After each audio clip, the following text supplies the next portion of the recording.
Welcome to the infrastructure meeting for the 3rd of May. And we have a leave of absence. I move that we accept Councillor Potter's apologies for today. Do I have a seconder? Councillor Henson, all those in favour? Unanimous, thank you. Apologies, I guess we just need to note that our regular CEO, Mr Mark Pitt, is away, and acting GM or GM is acting CEO, Aaron Meehan. And I think that's all we need, unless there's any other apologies. And we'll go straight forward to the recognition of the traditional owners. Councillor Duff. Thank you. I'd like to acknowledge country and the land where we meet this morning, the Waka Waka land, and acknowledge the elders both past, present and emerging. Thank you. Thanks, Councillor Duff. Any declarations of interest, councillors, before we move forward? Yeah, General Manager. Happy not to be the councillor today.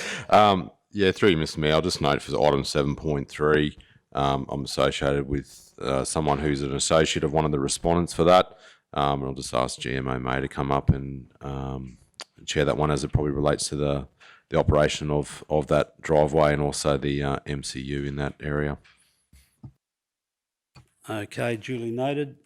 GMO May, you'll be able to deal with that. All right, we move on to item 5.1. I guess just before we start, do I want to move a procedural motion that we deal with 6.1? No? So what do we do? Just run through it? Righto, right. Righto, so we move on to 5.1, the minutes of the infrastructure meeting. And that the minutes of the Infrastructure, Environment and Compliance Standing Committee meeting held on the 5th of April 23 be received. Do we have a mover? Councillor Duff, seconder. Councillor Henson. Any questions, comments, councillors? Go straight to the vote. All those in favour? Unanimous, thank you. Okay, notice of the motion 6.1. There's a procedural motion that the notice of motion Mackenzie and Harley Streets Wandai upgrade works be lifted from the table. We have a mover. Councillor Duff, seconder. Councillor Henson. We deal with them now or not? Yeah, through you, Acting Chair. What I would suggest with Council there is that items 6.1 and 6.2 were left late on the Budget Committee table until they be lifted at the Standing Committee. Those items have been included in item 7.4 with the other projects there, as pretty well was discussed with Council. So I would suggest with Council, if they were happy to deal with them as item in conjunction with the other notices of motion that were put forward with 7.4, I would suggest that Council look to possibly resolve to that the item be dealt with as part of item 7.4 and then repeat the same with item 6.2 if that was what Council wanted to do. Is everybody happy with that? So happy to add that to the procedural motion. So yes. Yeah,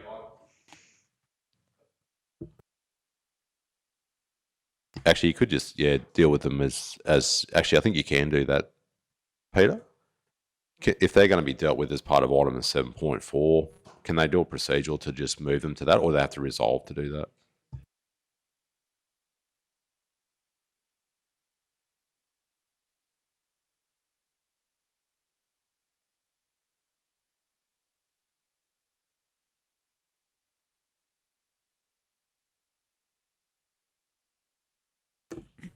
So I'm happy to move that they be item to be dealt with as part of item 7 with item 7.4. Do we have a seconder? Yep, Councillor Henson. All those in favour? Unanimous, thank you. So we've got to go through the same process for 6.2. Councillor Duff, do you want to do the same? Happy to move that. Righto. Yep. Messy morning, isn't it? Righto. So the procedural motion is that Mackenzie Street, Wandai at 6.2, notice of motion be lifted from the table. We have a mover. Councillor Duff, seconder. Councillor Henson. All those in favour? Unanimous. Councillor Duff, do you want to, what do we do now? Same procedure? I move that those items be dealt with as part of 7.4. So we have that there. All those in favour? Unanimous. Thank you. Righto. Now, while we're going, do we want to continue on, Aaron, or wait until we get to 7.7 in regards to 12.3 being brought forward to deal?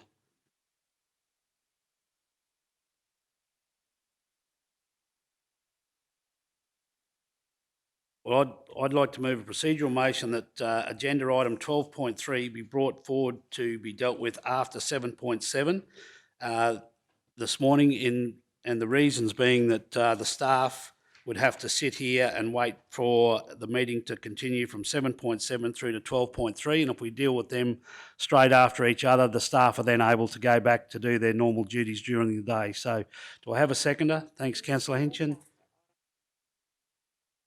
7.7, so 12.3 comes up to be dealt with after 7.7.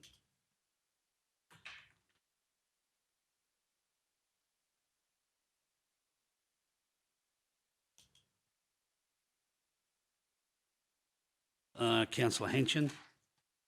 All those in favour? Unanimous, thank you. Okay, we can go back to the normal programming now. Okay, the 7.1 we move to now, and it's the infrastructure planning works, construction, maintenance, water and wastewater plant and fleet. This is my report, and I'm happy to report for the month of April going into May. I'll present it as read, but just some of the key projects there. First Avenue in Kingaroy, the pavement rehabilitation detailed design is 90% complete. We've got some minor projects there. The current and planned works for May. Campbell's Road Bayee pavement rehabilitation was expected to start through February, should be completed this month. Corndale Road widening should have started last month, or March, sorry, and will be completed in June. George Street Car Park, Kingaroy, that should be completed this month. Cumbia CBD should also be close to completion, and Silverleaf Road Bayee also this month, and Tipperary Flats in May this month as well. So bitumen resealing continues right across the whole thing. The patrol grading, the list is there. Anybody that's watching on live stream, you can go to our website and see all the information there. It's all there for you to have a look at. It's right across our region, and there's some infrastructure works for year-to-date customer requests and applications. You can see there, roads 44, the graphs are there, customer requests. Continuing to, we have current 357 and 2,997 have been completed. So another big thank you and congratulations to the infrastructure staff for doing a wonderful job, and the customer service people for getting those customer requests dealt with. So I'd like to move that my report for the month of May be received. Do I have a seconder? Councillor Erkins, thank you. Any questions before we move on? Councillor Duff, yeah. Thank you, through you, Chair. Just wanting to know about Silverleaf Road. It's in a real mess, and I can see that there's some pavement rehabilitation, $80,000 worth to be done. But is that on the Highsville end? Because it's just absolutely riddled with potholes. The whole section's there, and people are just complaining bitterly to me about Silverleaf Road. Yeah, through the chair, I might get Kevin to respond to that. Thanks, Aaron. In terms of the specific location, I would need to seek advice. But fundamentally, we do have our flood damage work commencing shortly in conjunction with the CapEx project, which you see on that list there, and that is probably more so on the western side rather than the Bunya Highway side of Silverleaf. In terms of the potholes, etc., look, I'd take that on notice, and I'll get our team to investigate that, and if there's work to be done, then we'll undertake that. Thank you.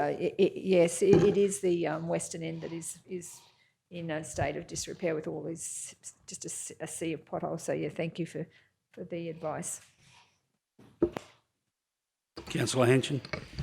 Thank you, Acting Chair, just a question, I guess, to you, Manager Mann, or Acting CEO, or certainly perhaps to James or one of the other gentlemen here, just in relation to Cumbia. I know it was as of the 20th of April. There's still some $100,000 in that. We under budget there going to be? How are we travelling in the Cumbia one? I see it's 350 allocated and 259 spent some fortnight ago.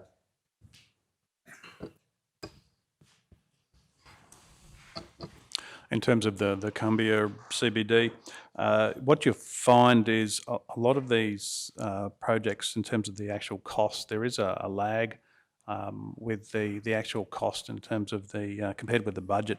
But Cumbia, the project itself is tracking quite well. We think we'll come in on budget.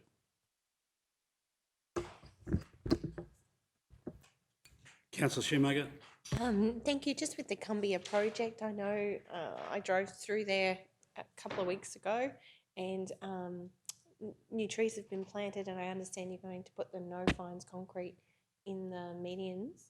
I just wondered what the time frame for that is, and just wanted to check in on how we're maintaining those trees while the works are still progressing, 'cause some of them are only quite small. In terms of the no fines concrete, that'll be done this month. In terms of the maintenance of the trees, looking after of the trees, I'd probably need to seek advice for that specific one. I believe it's in our Parks and Gardens team that are taking care of those trees. But certainly take the advice and probably reiterate to the team to ensure they are being looked after.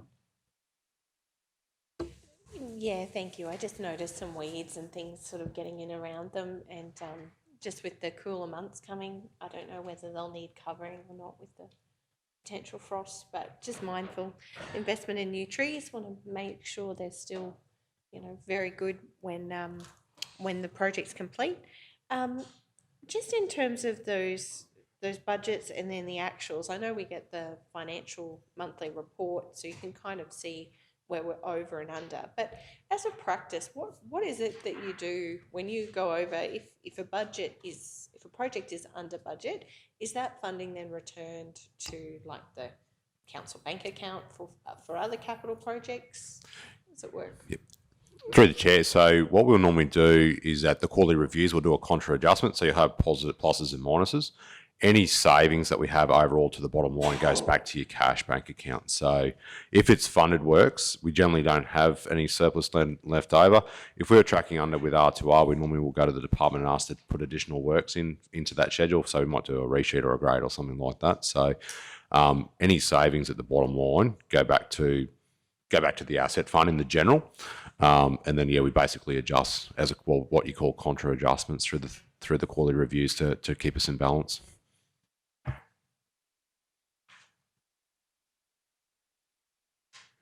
Councillor Erkins. Thank you.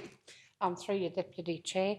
I just wondered, on the work that's been done out at Eastern Anango and Mount Stanley Road, so there are apparently going to be some forestry trucks going to be using those roads. So how are we going to go about keeping them maintained? Where does the money for that come from? Yeah, through the chair, that's an interesting one. For those who aren't aware, there's about to be some serious logging trucks carted across Mount Stanley and Eastern Anango. So they're two roads of real interest to us with the flood damage. They are in quite poor repair. We've had to go and do immediate reconstruction on certain sections there to actually make them safe and trafficable. What we'll do is we'll, on the advice that we have from the logging company, they're going to commence operations on those roads. We'll work with them around trying to undertake maintenance, but also the timing, noting that our reaper approval is coming due for those roads shortly. If we haven't already received some partial approvals for there, there'll need to be some timing of works, because I think that is going to be carted on for some 7 months. The worst thing we can do is go in there and reconstruct and then get it smashed to pieces, essentially. So we'll need to basically keep an eye on the road, and that means we may have to do some more temporary works through there. One of the discussions that we'll bring to QRA's attention there is what's while we're waiting to undertake reconstruction there, can we do further holding works, which we have done in other roads, to enable those to be made safe? I think the reality is that if the bitumen on some of those sections, particularly where the floodways and the soft stuff is, fall apart, it's likely that we'll reduce the speed through there and leave it as a gravel road and take the bitumen off. That's quite possible, in my opinion. I think we've done that in other sections as well. So it's one of those ones that'll be challenging, but and I think with the company making early contact with us, that is very, very helpful when the community comes to us and says, look, we are going to be on this road, and trying to work with them around how we maintain that through that period. But I don't have a silver bullet for it, but it'll be something that we'll need to work through collectively, I think. Yeah, probably, it probably wouldn't be such an issue had the roads not been damaged with the water. I mean, I understand it's, there's some fairly serious issues out that way with the underground water, which is why it's going to be, very much an issue. But I just wondered, like the costing, because that's going to add to the cost of repairs. So if we can get that under the flood damage, would be good. Thanks. Okay, no more questions. We go to the vote. My report, the Councillor Jones Infrastructure Planning Works portfolio report for the two council be received for information. All those in favour? Unanimous, thank you. 7.2, minutes of the Traffic Advisory Committee meeting held on the 7th of March. The officer's recommendation that the committee receive and note the attached minutes and recommendations of the Traffic Advisory Committee held Tuesday, 7th of March 2023. You have a mover, Councillor Duff, seconder, Councillor Henson. I'll go to Manager Darcy. Is there any updates there before we go to open conversation? It's all as presented pretty much? No, nothing further, Chair. Thank you. Any questions, Councillor Duff? Thank you, Acting Chair. Just happy to see that on the top of page 51, the action request for reduction of speed limit on Bunya Highway, Wandai, that it's still open, because I was of the belief that was just a no-go with reducing that speed limit. So it's pleasing to see that it's still, the status is TMR to investigate against new MUTCD guidelines and provide a response to the June meeting. So I know the business community are very, very keen to see that reduced at least, if not 40 kilometres an hour, even 50, just to get that back and make it safer. So that's really good to see it's still open, and it's an opportunity that may still happen. No, Councillor Erkins. Also in there, there's a mention of the traffic lights in Nanango. They're causing some concern. The timing of them has been altered or something, and I did see that they're looking into that, but I wondered how long they would be, because it's quite frustrating sitting at the traffic lights for quite a long time with no other traffic there and the lights on red. So I just wondered whether that can be chased up. They will be dealt with, and they're brought back to the June TAC meeting, and we no doubt will have an answer and update from TMR. They won't come any quicker than that. They won't. Councillor Shoemaker. It's just great to see so many of the items that I know we've all discussed with different community members actually listed here. I think there are some significant issues that certainly have been raised with me from constituents. It's good to see they're being tabled and that there are actions in train. I'm very pleased to see DTMR are going to investigate and bring back to the June TAC meeting about the Blackbutt School crossing. Councillor Henson and I met with the lollipop lady at the Mayor and Councillors discussion in Blackbutt, and it's great to see that's actually being tabled and further investigation will be had. Along with the many other items here, it's just good to see, I guess, for our community, that when these issues are raised, they are taken seriously, they are tabled with the right stakeholders, and that actions are in train. So well done, and thank you for the report. Mayor. Yeah, thanks, Mr. Chair. Just a couple of questions. Would appreciate a report coming back on that Wandai CBD speed reduction outcome from TAC, and I'd be looking to continue to pursue that.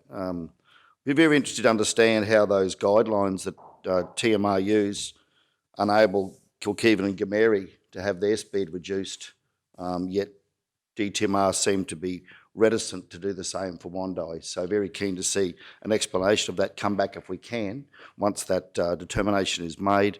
The other thing is, some time ago, a few years back, raised the issue on behalf of the community in the Nango in relation to the pedestrian crossing in front of the swimming pool, around some of the lighting and the signage there. There'd been a few close calls with children crossing there, and just wondered if, I thought we had tried to raise that with DTMR, and there was some understanding that there was going to be some sort of better arrangements put in place.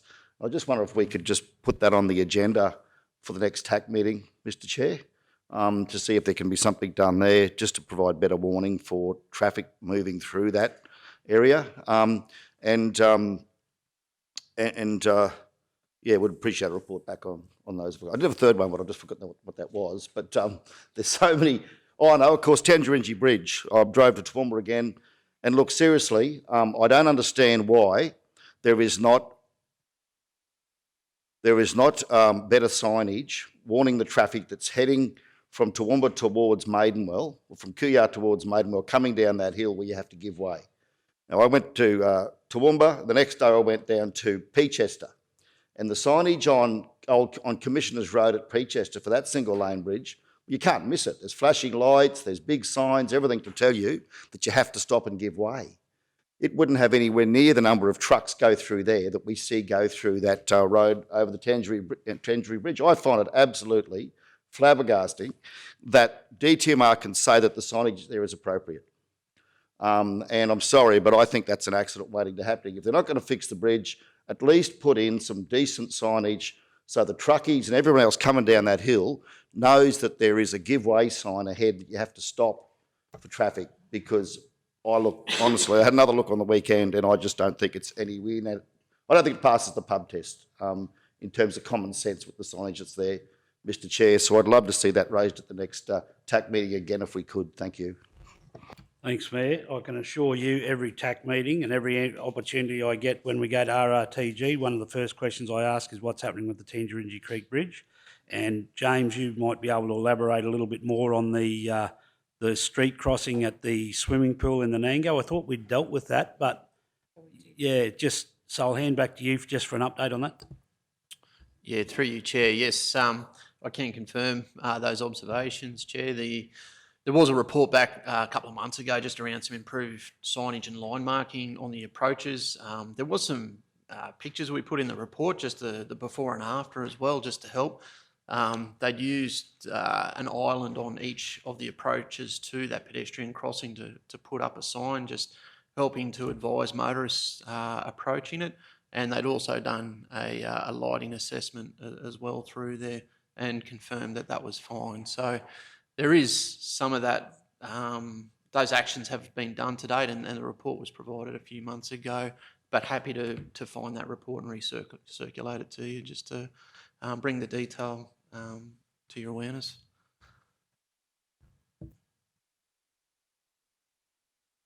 Councillor Erkins. Thank you. Just again on the traffic lights, I just wonder why it takes so long, why it has to come back to a meeting. I don't actually recall it coming to a meeting when they changed them and made them so long. So I can't understand why it needs to come back to a meeting to take them back to a shorter time. Yeah, through the chair, if there's an error with the lights, they won't go to a meeting, they'll go directly to TMR for them to be reviewed. What will normally go to a meeting is if it's been set to a standards time for something, and if council's not happy with that, normally we'll table that at a meeting to put our recommendations or our point of view or community concern forward. So if one is in error, then it will be dealt with directly by operations of TMR. And if it's been a change, then that's the forum that we'll use to TMR to say, look, we're not happy with the change or we've got community concerns, and they'll go away and review what else can be done for it to alter those timeframes. It's normally done at a meeting just if council's got feedback, just so that's the platform that we use. A bit like a council meeting, that's where our opportunities to raise those issues and ask for an outcome. So the issue is, at the moment, that they sit for so long because it's in the main street, people are backing out there. There's really a backlog of traffic there. It really is quite important that they look at it. I would say before it comes back to a June meeting because it is creating issues in the town, you know, especially school time, cars are sitting there, you've got kids everywhere. As I said, you know, I don't remember any consultation on them changing. It seemed to be okay. And then suddenly they're made for quite a long time. And as I said, during busy times, the traffic is held up right down the main street. Quiet times, you're sitting there, you're the only car, and you've got to sit and wait for it to go through its cycle, which takes... So I'd appreciate if we can look at whether that can be addressed before the June meeting. My apologies, Councillor Erkins, when I said that it will come back to a meeting, as General Manager Meehan has just said. If it is an issue with the lights and they identify it, they will fix it. And it happened down here at Cheers Triangle. There was an issue that we raised down there. They just went and fixed it. We didn't know about it. It was done. I got phone calls to say thank you very much. So that will be the process. The same with the Nanango lights. They will go to them, and obviously they have thousands of issues to deal with other than the Nanango lights. So they will get to them ASAP as when they can. And if it's just an issue with the lights and readjusting them, there's a fault, something in the lights, they will do it automatically. But other than that, as GM has said, if there's any other changes, it will come back. So do we know that they are aware that we have an issue with them? Yeah, I'm not sure. To take it forward, I think the best thing for us is we'll bring it to their attention ASAP, and if there's a timing issue, they're happy to discuss with them at either that forum or prior to that. So, Manager Darcy. Yeah, through you, Chair. Probably just to assist with how it's historically been done is around, it's a good forum for raising the awareness of the issue, but they will actually go back and action it. And usually when it comes back to the next meeting, it's around that they've done the assessment, they've made adjustments, happy to take on board any of the community observations, but usually it's around closing the issue out. So it's open until the issue is closed, but usually what happens at the next quarterly meeting is that it'll be closed out straight away. So we'll actually get a report on what's been done. We're not waiting for that meeting for them to actually do anything. Correct. They'll go, if they believe there's an issue, it'll be fixed. Correct. And just report on. Okay, I'm That's happy with correct. that. Thank you. Thanks. Sorry to mislead you, Councillor. Okay, so where are we at now? We've got the minutes of the Traffic Advisory Committee, that the committee receive and note the attached minutes and recommendations of the Traffic Advisory Committee held Tuesday, 7th of March, moved by Councillor Duff, second by Councillor Henson. All those in favour? Unanimous, thank you. 7.3, Rogers Drive Operations. The officer's recommendation that the committee recommends to Council that the operations of traffic movement at Rogers Drive, Kingaroy, remain in its current configuration, and that Council write to the relevant landowners advising of Council's position. We have a mover. Councillor Erkins, seconder. So that we can go to conversation. Councillor Yep. Jones, I just Councillor wanted to check. I'm house sitting the property next door. I don't feel like I have declared an interest in relation to the MCU that was put forward because the owner of the property is a dear friend of mine who had expressed an objection, and so I didn't want to be involved in that decision making for those reasons. I had a close relationship with the adjoining property owner, but in this instance, I don't feel my benefit would be any greater or less than any other person, but I just thought I should mention it and maybe note it in the minutes, and I'm happy for council to decide that. Yeah, through the chair. Yeah, it's obviously up to the council where they feel they have that conflict, as you've outlined. We tend to agree with your assessment, but ultimately it's up to the council. But if you want the other councillors to vote on that, then you can declare it. Yeah, We can run it through I the would like to procedural process. Declare it that I house sit the property next door, and I have a close personal relationship with the owner of the property next door, and that being the case, I do not feel my benefit or interest is any greater or lesser than any other resident, and feel I am in a position to make a decision on this item, but I would like council to make the decision as to whether I should stay in the meeting or not. being that I didn't participate in the decision making for the development on that corner.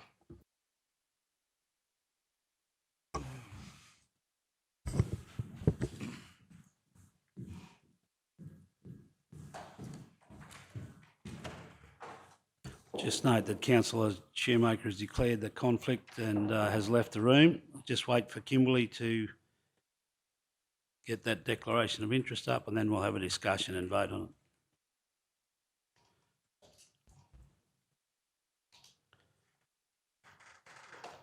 All good? So I guess everybody has had the opportunity to hear what Councillor Shoemaker said. Open to the floor, Mayor. So me personally, I don't think she's not going to gain anything out of it either way she votes. So I'm happy for her to come back in the room. Other thoughts before we go to the vote? Yeah, I'm happy that she comes back in. I don't think she has any greater or less interest than anyone else. Same, Acting Chair. Yeah, look, she's house sitting a property. There's no implications there. I'm happy for Councillor Shoemaker to be involved. Okay, so I'll move that that the council resolve that Councillor Shoemaker has a declarable conflict of interest in the matter, and notwithstanding the conflict,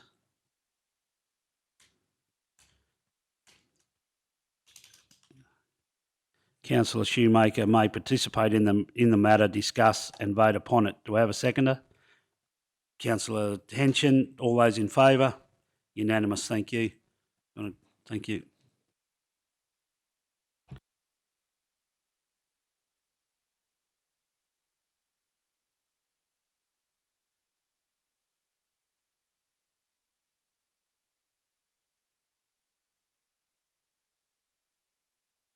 Okay, so Councillor Shoemaker has entered the room and has been voted back on the island unanimously. So, yeah, all good to go. So we're dealing with 7.3, Rogers Drive operations. The officer's recommendation that the committee recommends to council that the operations of traffic movement at Rogers Drive, Kingaroy remain in its current configuration, and the council write to the relevant landowners advising of council's position. And we had it moved by Councillor Erkins, and we were looking for a seconder so that we can, Councillor Henson. Okay, I guess open to the floor now. Any concerns or questions, conversation to be had, Mayor? Thanks, Mr Chair. I just wanted to perhaps seek a bit more further information from the author of this report in relation to the consultation process. I note here that we had 4 businesses or landowners with preference for the current two-way traffic movement. So I guess my question is, was there other responses? Did we actually go and speak with each of the business owners in that precinct? I'm surprised that businesses like Houston's Ford and Mitre 10, for example, wouldn't have supported something like this.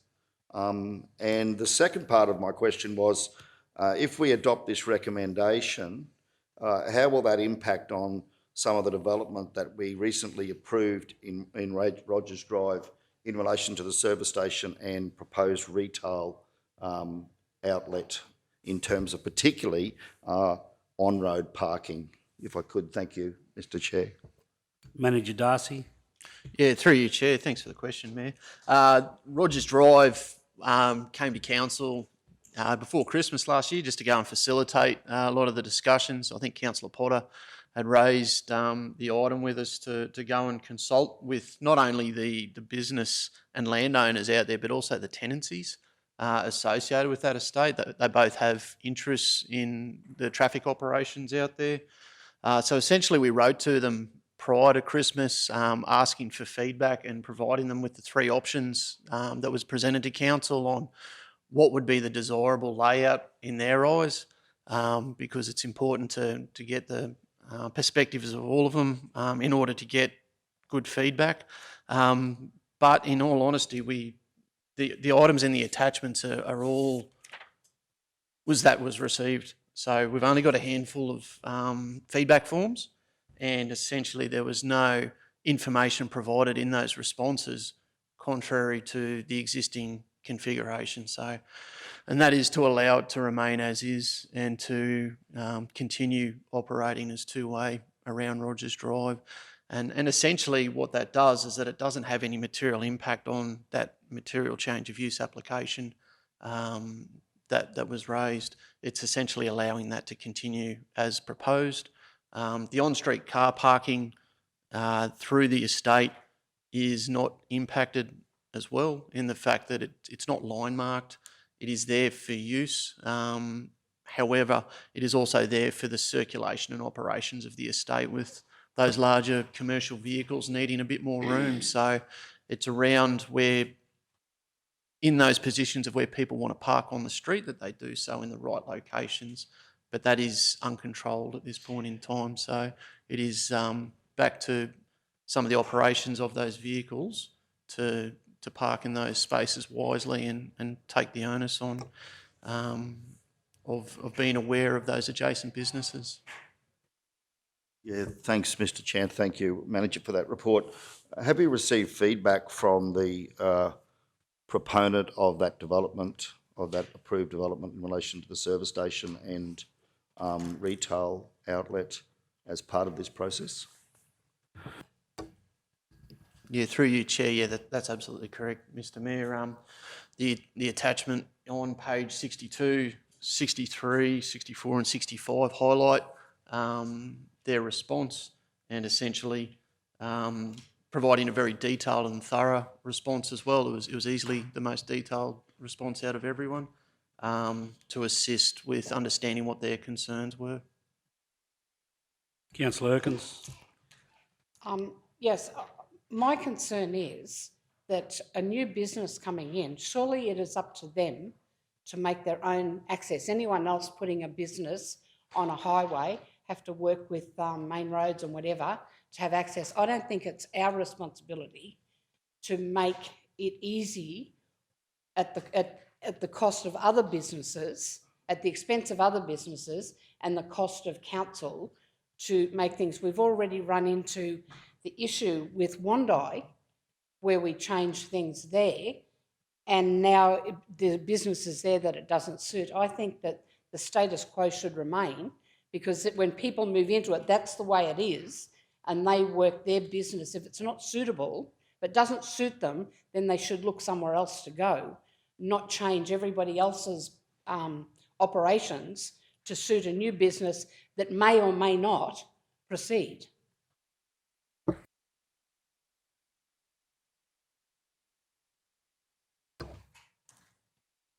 Councillor Shoemaker. Thank you, Deputy Mayor Jones, and thank you to the staff for the report. I've been over and looked at all of the submissions that the landowners have made, as we all have. It's pretty clear that most of them are comfortable with the existing option of one way. I know this was, of two ways, sorry, option one for two way, thank you. Gosh. Which is, you know, in my mind, I'm keen to support that. I have actually spoken to a couple of landowners in the area and they're very supportive of maintaining the existing operations. But I do think the question was asked and it was good of council to go and ask the question of surrounding businesses, what was their preferred option? In this instance, I'm quite comfortable with the feedback and the understanding that we wrote to all landowners in the area, asked for their feedback on this item. So thank you for the opportunity and thank you for the report. I'm supportive of the motion as it stands. Any other questions before we go to the vote?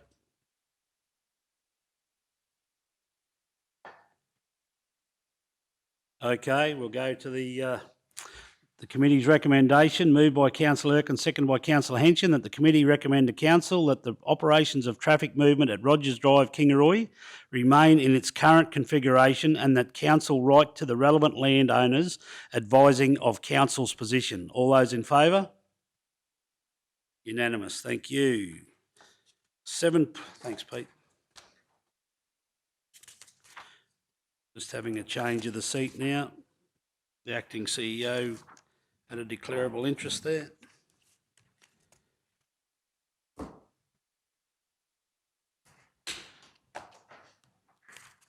Move to page 70 now, and yes, 7.4. I've got ahead of myself. Hang on. There we go. Yeah, 70, page 70. So 7.4 on the agenda, April 23, Infrastructure Standing Committee notices of motion. The officer's recommendation that the committee recommends to council that council note the indicative cost of each item in this report and consider this in its budget deliberations for 23-24. And you can see there down the bottom, Mackenzie Street Road construction and ceiling Wandai is dealing with items 6.1 and 6.2. GM O'Meara, or Acting CEO, do you want to just make comment? Yeah, through the chair. So just for council's interest, we had a number of notices of motion over the last couple of months in relation to projects to consider in the forward budget. Two parts to that: A, they be considered in the forward budget, but also to get them on the PPT and future works programs to get those in the project list. I think that's a good outcome. We have lots of requests for projects, and some of them do overlap, so it's nice to have a consolidated section there as well. What you see there in the table is we've tried to capture, and we believe we have all of them. If we have missed one, I do apologise to council. Please, happy to have that pointed out to us. What we've got there is we've had the team go through and do an estimate based on some of the works that we have through there, try to put a risk profile on it, and also to put a configuration to what our estimate quality is, or our estimate position, similar to what we've done with the other 10-year works program and the budget projects. So we have an extensive list there. Our intention would be that we would add these, if they're not already added. I note some of them already are in the PPT and in the project lists. We would add them to those lists to recirculate as part of the capital budget considerations at the next budget meeting on the back of our last meeting. But basically, it gets them in the list. Council can consider them at the budget meeting if they wish to add or subtract a project, but they're all basically consolidated through there. I just note the bottom one there, the Mackenzie Street Road construction, that deals with the two notices of motion that were tabled at the budget meeting, and that's been added through there as well. The other one I'll just touch on too is the Haley Street median. So the resolution from council was to look at the refurbishment of the medians and the reconstruction of them. We have put a price there on the Haley Street medians based on the design and the unit rates that we have for Youngman Street, which was a design that we did previously. I just note the council there, we did look at wanting to refurb those medians or do some maintenance on them over the coming period. Our plan for that would be to work on that over the next couple of months to put together a maintenance schedule. One of the things that we would be keen to try is do a pressure clean test on them, especially with our new pressure cleaner, to see if we can clean some of them up at all. Noting that some of that we expect that we're going to strip some paint on some of those medians as well, or we expect to. We'll be able to put an officer to that to put that schedule together over the next couple of months. It was also raised at that meeting to look at some of the crossings and the other medians in and around the other towns as well. I note that some of the zebra crossings and some of the line marking, they're on the old brick paver style ones or whatnot. They all need to be done as well. So it would be our plan to get an officer to put that schedule together over the next couple of months, and also to give that pressure cleaning a try to see if we can, get some improvements there in the first instance, as opposed to paying for a reconstruction rate. So with that, I think they're all there, Chair. And some of them existing, obviously. I'll just note there too, where is it? North Street curb and channel in Kingaroy, which is item, I think it's number, what's that? 1, 2, 3, 4, 5, 6. That's the one at the kindergarten, just for council's reference. A number of councillors have put that project up. That was one of the feedback that we got from the last budget meeting. We'll add that also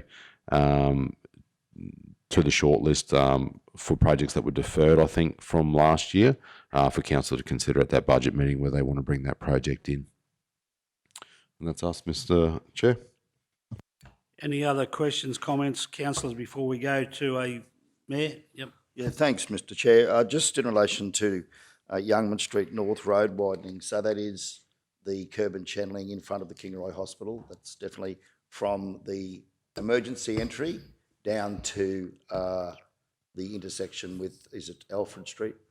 Albert Street, yep. Albert Street, sorry. I'll just get James to answer, Mr. Mayor, if that's okay.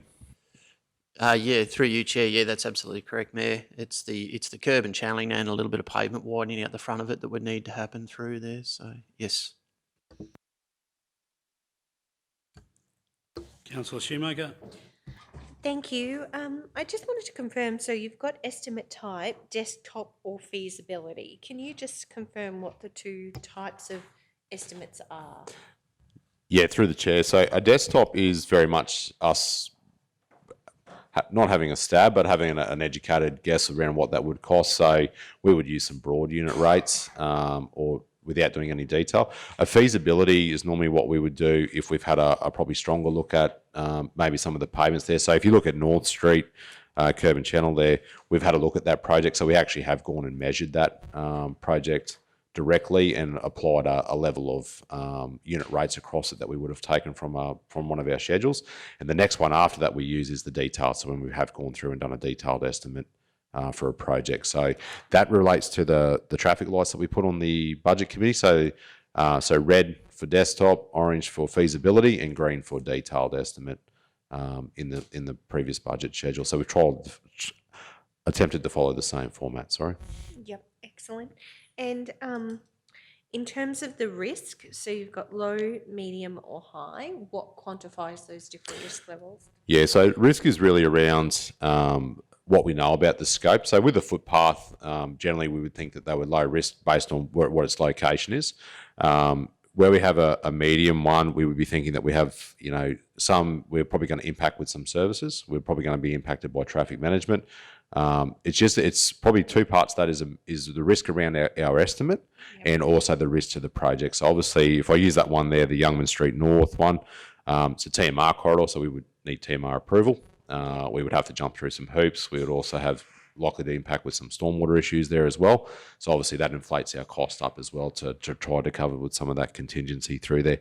Where we have high risk, that's where we have, a lot of work there that we need to do on probably in Haley Street meetings is a good example of that. We've put, we've copied a design to get a bill of quantities and an estimate for that project. We would have to negotiate with TMR. We would also need to go to market around, there's a high risk that we might see an increase in costs on a project like that, like we did on Youngman Street when we went to market. So we believe that, where it's in a high risk area, we'd also have community consultation, community feedback. You'll likely be impacted by, what we design may not be what the community accepts. So therefore you might go back again and then your costs may go up. So we look at all those things to probably let council make an informed decision around what we know. It's probably a good start for us this year to have those sort of things on, to be honest. I think that's one of the feedback that we've had from council during your term is that there needs to be a bit of risk profiling and particularly what we know about an estimate before council makes a decision. So it allows you to make it. That doesn't mean that you don't do those projects, but just everyone understands where we're at. Yep, definitely. And just, so the project estimate, it's fair to think these are quite rubbery, and need further refinement. If council were to select a project based on, I'm just thinking in terms of the budget, if council selects a project based on this list to include its 23-24 capital program, I just want to be clear that that decision is still quite a rubbery decision. If it's got a high or medium risk profile, there's still some significant planning work to be done, would be my thinking. And just want to confirm that I've got that correct, or, I could make a concrete decision based on these project estimates. Through the chair, be fair to say nothing's ever concrete, particularly in the current environment. The big thing is what we saw on the budget the other day was we've tried to minimise risk where we can. There are projects that are on our nominated budget for next year which would fall into the same category of estimate, and they're traffic lighted like that. I think the big thing is where you've got projects that are medium and high. If council wants to build them, it's probably a good discussion for the council in the next term. By having that advanced design program brought on a year early, that would really solidify those projects down. So I think to answer your question, yes, that the estimate is exactly what it is. It's either a desktop or feasibility. You do run the risk of cost escalation on all of those. Does that mean we shouldn't build some of them? Probably yes, and some of them no, depending on how much risk you want to take into your value. The big thing is, I think, is like anything, if you can get where you've got projects that carry risk, and the more information you know about before you put it into the program, the better you are. And I think that's probably the big improvement item. I note that we've got advanced design budget out at the moment to try and get designs done for next year's project, so we're not lagging behind, so we can actually start earlier, reduces our risk, but also we step off with commitments as well around what we can actually deliver inside those estimates as well. So we're probably stepping in the right direction, but I still think we're probably 6 months behind on where we would like to be. We'd love to be a year in advance. Yeah, certainly. 5 consecutive weather events didn't help. Really appreciate the report, and certainly can see that maturity of our systems growing, and the more information we have, I think the stronger position we're in to make good, informed, evidence-based decisions and actually achieve realistic outcomes for our community. So thank you for the report.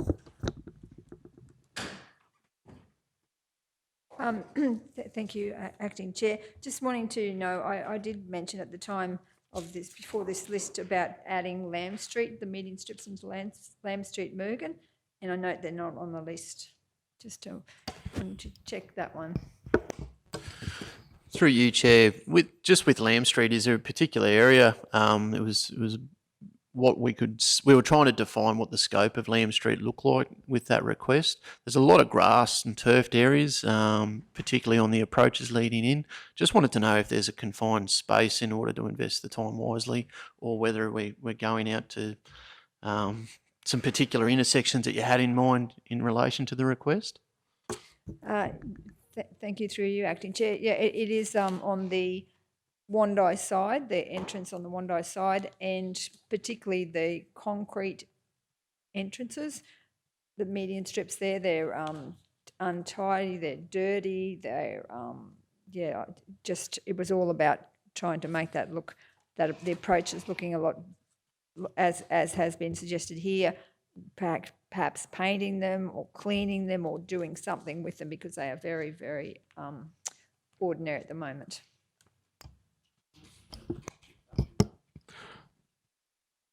Yeah, through the chair, if council is happy, we could, as part of our refurbishment, look for Haley Street. We'll probably add Lamb Street to that as well, to look at what we can do to paint and clean them up. I think we did previously cost them, and the cost was really large to concrete a lot of those in a couple of years ago. So I think they were in the PPT at one point. But if you're happy, councillor, we would do a refurb schedule for that, similar to what we would do with Haley Street, to see if we can clean them up and come back with council with an option to paint them in the future. Thank you. Yes, that would be great. It wasn't about the grassed areas and making them into concrete. It was more about just tidying up the existing concrete ones.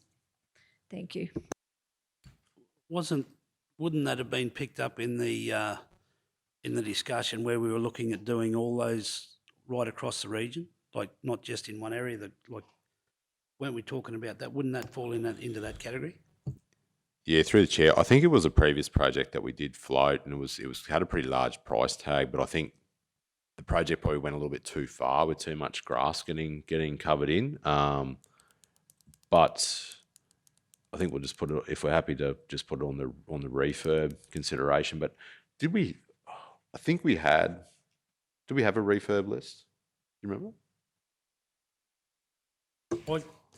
Sorry, Councillor Duff, you go. Oh, sorry, no. I believe that there was a list of all of the median strips, and we had and there was a big figure, but then you came back with a much smaller figure when we just talked about the concrete as opposed to the grassed area in Mergen in particular. Yeah, through the chair, we'll just add it to the refurb list and come back with some options in a couple of months when we look at the other ones as well and see what we can do. Thank you. No more conversation around that. So we have the officer's recommendation that the committee recommends to council that council note the indicative costs of each item in this report and consider this in its budget deliberations for 23-24. Do we have a mover? Councillor Shoemaker, seconder. Councillor Henson, all those in favour? Unanimous, thank you. 7.5, request for construction of 1.7 kilometres of Nistram Road buoy. The officer's recommendation that the committee recommends to council, 1, that council note this report for information, and 2, Nistrom's Road be considered in the 23-24 capital budget considerations, and 3, if the road is not constructed by council as part of the 23-24 capital program, the applicant be advised that they can construct the road to council standard, after which it is maintained by council, or that the applicant construct the road to a lesser standard as an access with a permit for works which is not maintained by council. Do we have a mover? Councillor Erkins, yes. I've actually sent an alternate motion through to Kimberley. That the applicant be advised that they can construct the road to council standard, after which it's maintained by council, or the applicant construct the road to a lesser standard as an access with a permit for works which is not maintained by council. The council undertake the drainage work on the first floodway to be included in the 23-24 budget. That first floodway is actually quite, I think that we'll be called back to do it if it's not done properly. So I'd like to move that.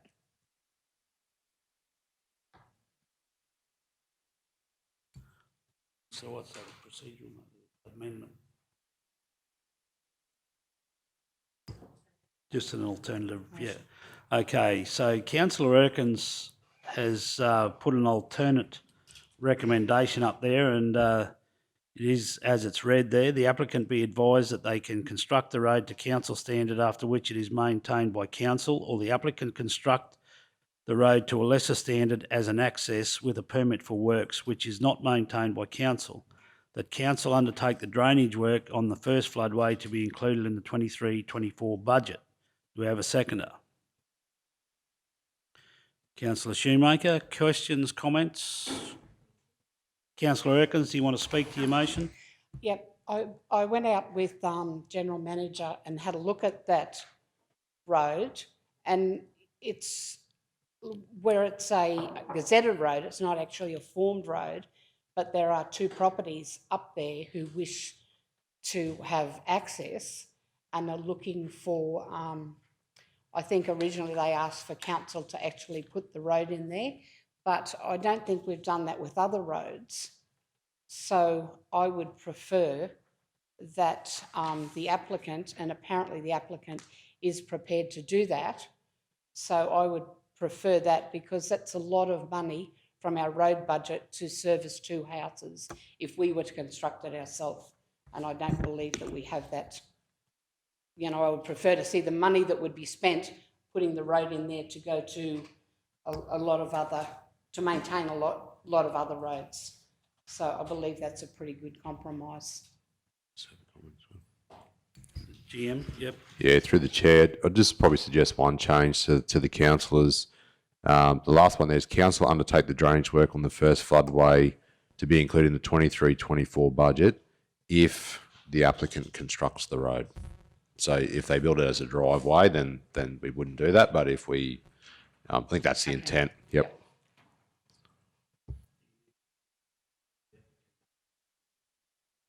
If the applicant constructs a road to, do you need to identify Council the standard. standard? Council standard.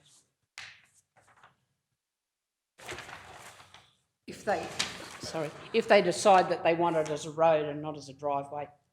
Yep. Councillor Duff? Happy with the resolution presented by Councillor Erkins, but just concerned about the cost. Like if we've put forward that it's going to cost $400,000 to bring it to a council standard. He's got to do that himself. Yeah, but I'm just concerned that the 2 landholders wouldn't be wanting to spend that kind of money to get a road to that standard. Is there some flexibility around that, because we've got a 40% contingency? You know, if an applicant can bring a road to council standard for a lot less money, why aren't we employing the applicant to do it? Like our quote is 400,000. Yeah, through the chair. So the part for our costs is similar to the previous conversation around what we know about that road. So The applicant might do it for 200,000. My understanding in discussion with the applicant, they've got their own earth moving machinery and they probably do have access to their own gravel as well. So the reality of the cost for us is that if we were to price that, we don't know what we're walking into. And also there's drainage and possible cultural heritage, and there's a number of factors there that need to be dealt with. So if the applicant can do it for lesser, council might have got out of it for 200 or 300. It's just, again, what do we know about that road at this point in time? Thank you. Happy to support the motion by Councillor Urquhart as long as the applicant is clear of the potential cost to do that. Thank you. Mayor? Yeah, thank you. I've got real concerns about this motion, to be honest. But happy to have them allayed with some questions. So first of all, the report says that there are 7 rateable properties, yet we speak about in terms of an applicant. I'm not aware of an application for this. I'm aware of an approach by a resident pursuant to which I put forward a notice of motion. So have there been discussions to which I'm not aware with the people who approached myself and other councillors, whereby they would be considered the applicant? Or is this for the benefit of just them, or for the other 7, for the 7 rateable properties that are on there? We have 7 properties paying rates on this road every year. And my understanding is that they would all get benefit to access their properties. They might not be living there, but I'd imagine that they'd still need to access those rateable properties from time to time. So first question's around the 7 rateable properties as against the statement here that we're talking about 1 applicant. Second question is in relation to the actual work to be done there. So we're saying that it'll cost us 400,000, but the resident may be able to do it for cheaper because they've got their own machinery. I thought we had our own construction machinery, number one. I know we have to pay that to Plant and Fleet, but it's still an internal charge. And number 2, using their own gravel, I just want to confirm, are they legally able to use gravel off something that isn't a declared gravel pit or a registered gravel pit? And thirdly, Mr. Acting CEO, you talk about our cultural heritage costs that we may have to consider. Would they not have to also consider the same costs? So, I'm just wondering where we're putting the residents up on this road in an unmanageable position here with this motion, because it could well cost them $400,000 to do this. Or we're saying that we'll obviously less the floodway works, which we would do. Or as you're saying, the option is that they maintain it themselves, and we don't classify it as a formed road. So there's some inconsistencies in this for me, Mr. Chair. So I can have those questions answered. I'd be grateful. Thank you. Yeah, through the chair. To you, Mr. Mayor, probably just the first one in relation to applicant. Applicant and customer is probably just an interchangeable word that we've used as part of the report. He has made application to us verbally, to construct the road, and also via email, which is, I believe, how the first customer request ended up with the meeting. The customer or applicant, as you whichever we use, has been issued with a permit to do works on that road. I issued that permit to him 3-4 weeks ago, I believe, when he contacted council by telephone after that meeting on site with one of the councillors. So just in relation to costs for that, my understanding, just on the diagram there's 2 properties that are accessing from that road, which the road is an unformed, unconstructed road through there. The applicant or the customer can continue to have permit to do works on there with our approval to build a driveway essentially through there. My understanding is that the other properties off there actually have designated access off other constructed roads around there. Is I've got that correct? Kev's nodding. So it's only lot 340, and I believe lot 862 access from there. There's a gate at the end of that road where his driveway is. Just in relation to costs, we've had to put an estimate to council. So we've tried to put our our best estimate there to give a bit of contingency around $400,000. Similar to what I said before, we could build that for $200,000, but I don't want to say to council it's going to be 200,000 if it could go up as high as 400,000. Just with the cost savings in relation to that, we would have to, if we constructed, we would have to purchase gravel for the road, and we would also cost recover the plant through there. Now, my understanding is the applicant has already done works on there, has access to gravel.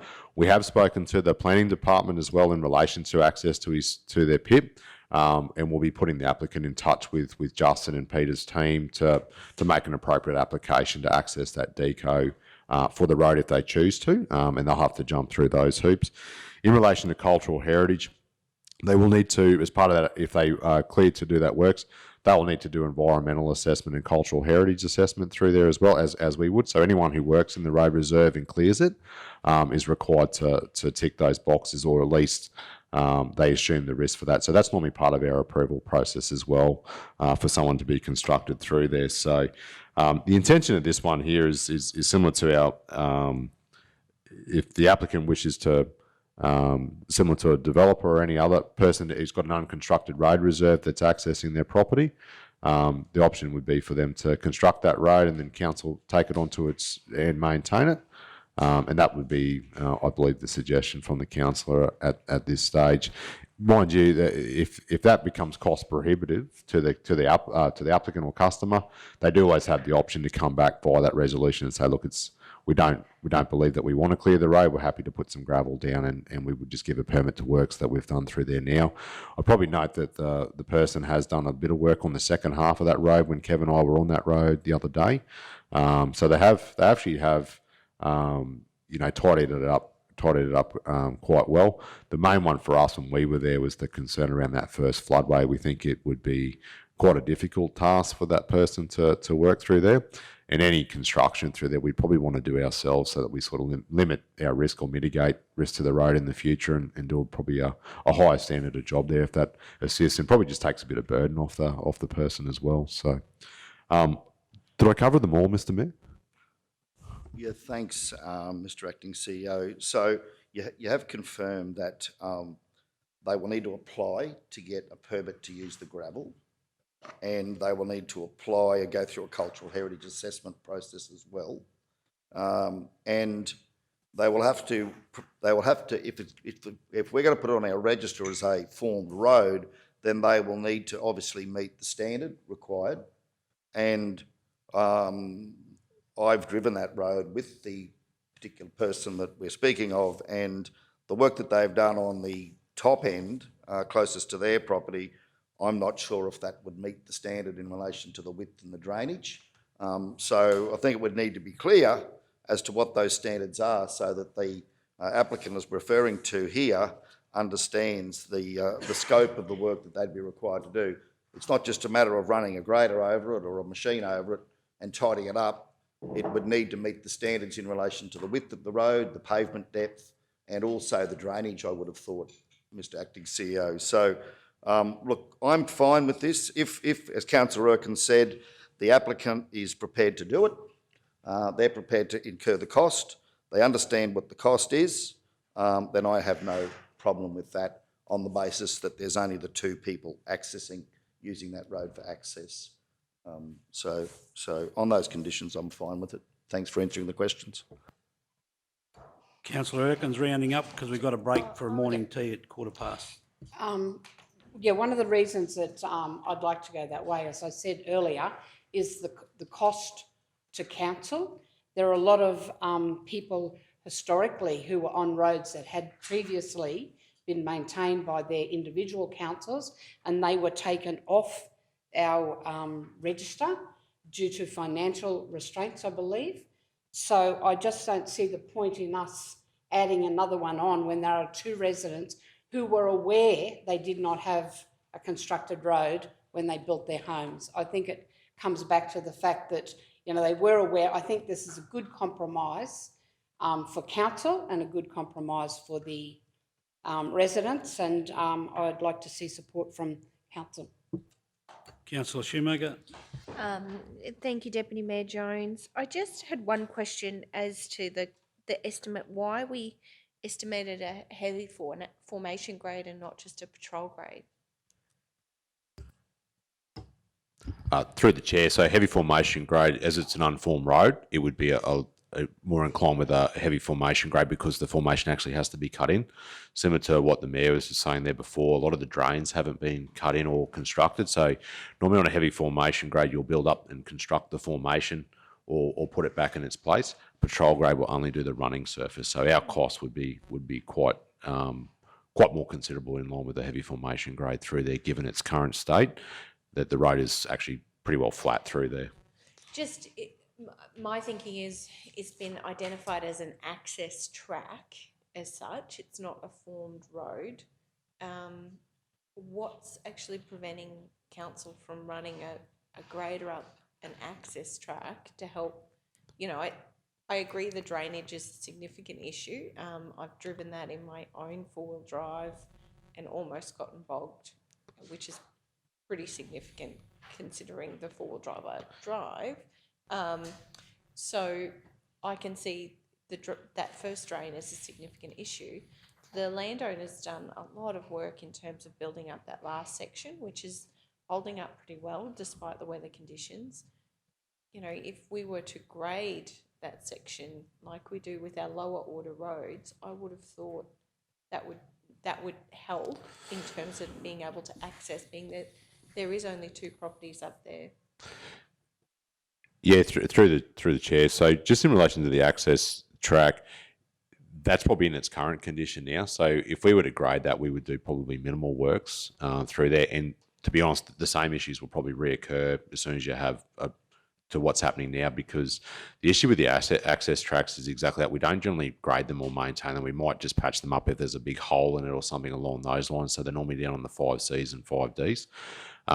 With the issues that the person's identified, that they're looking to have all-weather access or a better access through that, they will need to form that road to get it to drain properly. So when we went through there the other day in my car, it was pretty sporty. And if we were to go through there and grade that access, it would be very, very difficult for us to restore that to some sort of running surface without having to add gravel through there. Okay. And then I think it will happen again and again and again and again. I think just similar to the discussion we had, I think it's important for us to probably find an appropriate standard and work with the person so that, you know, we don't want this massive highway through there, but we, you know, get it fit for purpose. So our way of thinking is, and particularly why that drain it thing, we're quite happy to work with the person to get a reasonable outcome. Yep. Without building something for a 747 to land down there, if that makes sense. Yeah, well, that's very much what I'm mindful of, because, you know, a heavy formation grade, I know you do a significant amount of work in terms of getting that camber on the road right, and there's significant amount of vegetation through there that really, it's probably going to be very difficult to remove some of that vegetation. So if we're just talking a single lane, you know, access for one house on that road, I would have thought a patrol grade would be suffice. But I understand your point in terms of needing more gravel. I just wanted to point out, I'm supportive of the motion as it stands. I can certainly empathise with the landholders in that area. They had thought that when they built a house, that council would actually construct a road. I think there's a big learning there for us as a council. We need to be clear when we're actually giving building approval on some of these rural properties that don't have access to a road, that council will not be, if you choose to live in that part of our region and it doesn't have a maintained road, council, this does not automatically trigger an upgrade to a road. And I know that is a significant issue because there are 50 other properties on this list on page 77, 50 other residents who have raised exactly the same inquiry with us, some dating back to 2014. And I'm a strong believer and advocate for actually trying to consistently work through this long list. I've been out with our staff. I actually don't think it's fair to put them in a position. I don't agree with our current unmanned road policy, and I know we've had significant debate over this in the past. I understand it comes at a cost for council to accept liability and maintain some of these roads, but I also don't think it's fair to put our staff in a position I was out there with our staff, and they walked the line for council. They explained to people living on these unmanned roads that council's position is that we won't be constructing a road. And as you can imagine, you know, that's a very difficult conversation for somebody who's paying rates in an area and of the view that they are entitled to a road. I do believe we have some challenges in that regard, but I also believe that every person who has built a property in a rural area and is paying rates should have access to their property, reasonable access to their property. And I can confirm, being in this area, that during the wet weather, it's absolutely challenging to get to this house that's been built. So I will support this motion, but I just wanted to remind council that there are 50 other properties here that we are going to have to somehow find a way to work through the challenges each one of these residents have in accessing their homes every day. Thank you. Thank you. So the committee recommendation, moved by councillor Erk and seconded by councillor Shoemaker, that the committee recommends to council that the applicant be advised that they can construct the road to council standard, after which it is maintained by council, or the applicant construct the road to a lesser standard as an access with a permit for works, which is not maintained by council. And 2, council undertake the drainage work on the first floodway to be included in the 23-24 budget if the applicant constructs the road to council standards. Go to the vote. All those in... Oh, Mr Chair, sorry, just my second opportunity to speak under our standing orders, if I could, just quickly. I just want to make it clear that I'm happy to support this motion, which is different to what I'd put up as a notice of motion, on the understanding, as councillor Erkin said, that the applicant had indicated that they were prepared to do this work. So if the applicant is not supportive of this, then I won't be supporting it. But on the basis, as councillor Shoemaker said, that the applicant was prepared to do this, then I'm happy to support it on that assumption. Thank you, Mr Chair. okay, so we've got that there. Moved by councillor Erk and councillor Shoemaker seconded. I read it out. We go to the vote. All those in favour? Unanimous, thank you. I move that we have a break for morning tea. We're a couple of minutes over. Councillor Hanchin, seconder. Mayor Otto, all those in favour? Thank you. We'll now break and move out to the kitchen for the morning tea with the staff. Okay, welcome back. I'd like to move that we come back into the infrastructure meeting, seconded by councillor Hanchin. All those in favour? Unanimous, thank you. We move on now to 7.6, the options of vegetation control on roadside. The officer's recommendation that the committee note the report. Pete, do you have anything to offer? Or sorry, anybody, in regards to Kev? You're the man. Aaron? Make any comment before we open up the conversation? Yeah, through the chair, so I'll probably just give an intro for Kev. So this is, and Kev can speak to some elements in the report. The main one there is around the products that we use for spraying around guideposts and on road reserve. I know there that we've been working with Pete and his team, and also an agronomist, in relation to the materials that we use. We have another section in there too. Kev will touch on that. We have some people who don't want us to spray in front of their property. They can join a register, which Kev can go through. Probably the main one there. Our recommendation is that the committee note the report, but following our discussions with the agronomists and what we'll be looking to do in the future, in the future rounds of sprays, is to work with the local agronomist in making sure that we've got a product that we can actually use on the road reserve, and it does need TMR approval. I'll just add that for council. But what we would be looking to do is work with, prior to each of our sprays, work with Pete and his team and a local agronomist in each area to see if there's any modifications we can make to our mix to target a particular type of weed that we might be looking to pursue in an area. I note that obviously we've got some weeds in some areas that are different to others, so there's an opportunity to look at altering our mix where we can. I think the main thing for us is just trying to work a little bit smarter, and then also talking to our local agronomists around what is a targeted weed in our area, and noting that Pete and his team have quite a bit of knowledge in this area and do obviously designated weed control. So we're looking to probably alter our mix where appropriate to get a better outcome. So with that, I'll just give to Kev to just give a couple of points, and that might be us. Thank you. There's a fair bit of information in the report, and I won't go through the whole lot. But in fact, we actually engaged the assistance of Jed Brennan from GenEng to assist with the compilation of the report. But essentially, council is utilising a combination of our mechanical and chemical treatment for our roadside slashing and vegetation control.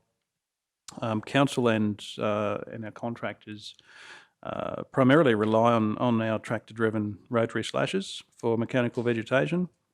And in terms of our herbicide treatment, our predominant mechanism is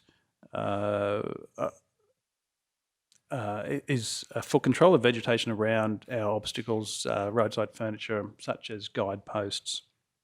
So we use vehicle-mounted methods for our herbicide application with an outrigger from the vehicle with some spray nozzles. So chemical used by council complies with our State Department of Transport and Main Roads specification, and that's for use on state-controlled network, and the same restrictions we apply operationally for council's network for simplicity and to reduce the risk of non-compliance with the TMR contract requirements. Aaron touched on it briefly, our landholder sensitivity. For the purpose of the report, the time didn't allow for an independent survey of landholders to be undertaken, but councils has over many years developed a herbicide sensitivity register to record and maintain engagement with landholders who provide input about the use of chemicals in proximity to their road frontage. So while we have a number of records, particularly in relation to aesthetic grounds for chemical treatments, we also undertake to meet landholders maintaining organic status, other registrations and other sensitivity to herbicide in proximity to their properties. So when undertaking our herbicide use in the vicinity of relevant landholders, council operators refer to the requirements recorded in the register. There's currently around 40 premises, both urban and rural, listed on our register, which is maintained through our council's NRM department. Part of the brief was to also contact adjoining councils, and we made contact with Western Downs Regional Council just to investigate their control of roadside slashing and vegetation control. They advise that they undertake roadside spraying with knockdown herbicides for vegetation, which is very similar to South Burnett. On occasions, they do use whippersnippering around guardrails, etc., for urgency where safety is an issue. So our herbicide treatment options are primarily based on TMR's routine maintenance guidelines for the same reason as explained above, with the restrictions that TMR have and the consistency that we apply with our internal council roads. In terms of horticultural industry, we did seek advice from an industry consultant, and a range of mechanised and herbicide methods are used in horticultural industry. Orchards generally present a far less mechanical hazard to mowing equipment, allowing use of lighter and more manoeuvrable options. Rotary mowers and slashers are still common equipment utilised in the large open areas. Consultant also advised that in limited instances, growers have trialled heat sources to kill undesirable plants in inter-row areas, although these methods have safety and practical limitations and haven't generally been widely adopted. In terms of our agronomist advice, we did seek advice from an agronomist regarding the various chemical options for use on our road reserves. Fairly extensive advice was offered, an extensive range of herbicides identified. and they did provide us with quite a number of proprietary chemicals. But in general, the chemical glyphosate remains the predominant chemical utilised by councils for roadside vegetation control due to its effectiveness, relevant registration of use, and also cost. So the predominant use of chemicals aligns with our TMR requirements for controlling herbicide on the state-controlled network, where they only allow the knockdown type chemicals. That's probably just highlights the main bits of the report. Happy to take any feedback or comments from councils. Councillor Duff. Thank you, Acting Chair. Just on that particular issue with, I know that we had a meeting with Peter Enkelman came in and talked about this, and he was saying that we were spreading fleabane, I think was the weed he was particularly concerned about in that around the guidepost using the equivalent to Roundup. Is it so? From what I can gather, you've suggested that if a particular farmer has a concern that he goes onto a register. Is that what you're suggesting? And says, well, you know, in my area, this is an issue for me, and then you'll accommodate that, or is it? That's correct, councillor. Our list is primarily made up of customers contacting council, but happy to speak with anybody. Peter, for example, if there's a specific issue, but we do try to accommodate customers if they do have specific requirements, or if, for example, they say we'd like council not to undertake any herbicide spraying, as they'll undertake that in front of their property, for example. Then those sorts of information we do our best to capture and accommodate the community as we can. Thank you. I think that the customer's intention was to sort of maybe do something more broad brush, but I guess if what you're saying is that chemical that we're currently using, the practice we're using is ticks all the boxes, and there's issues around changing, then perhaps that's the next move is for you or someone to get back to the gentleman and suggest, just him specifically for that area where he's concerned about that particular weed. So would that something that I need to do to get back to him and let him know that, or you'll progress that, or if I just send you through his contact, or? Yeah, that's fine, councillor. Happy to have a conversation with Peter. Thank you.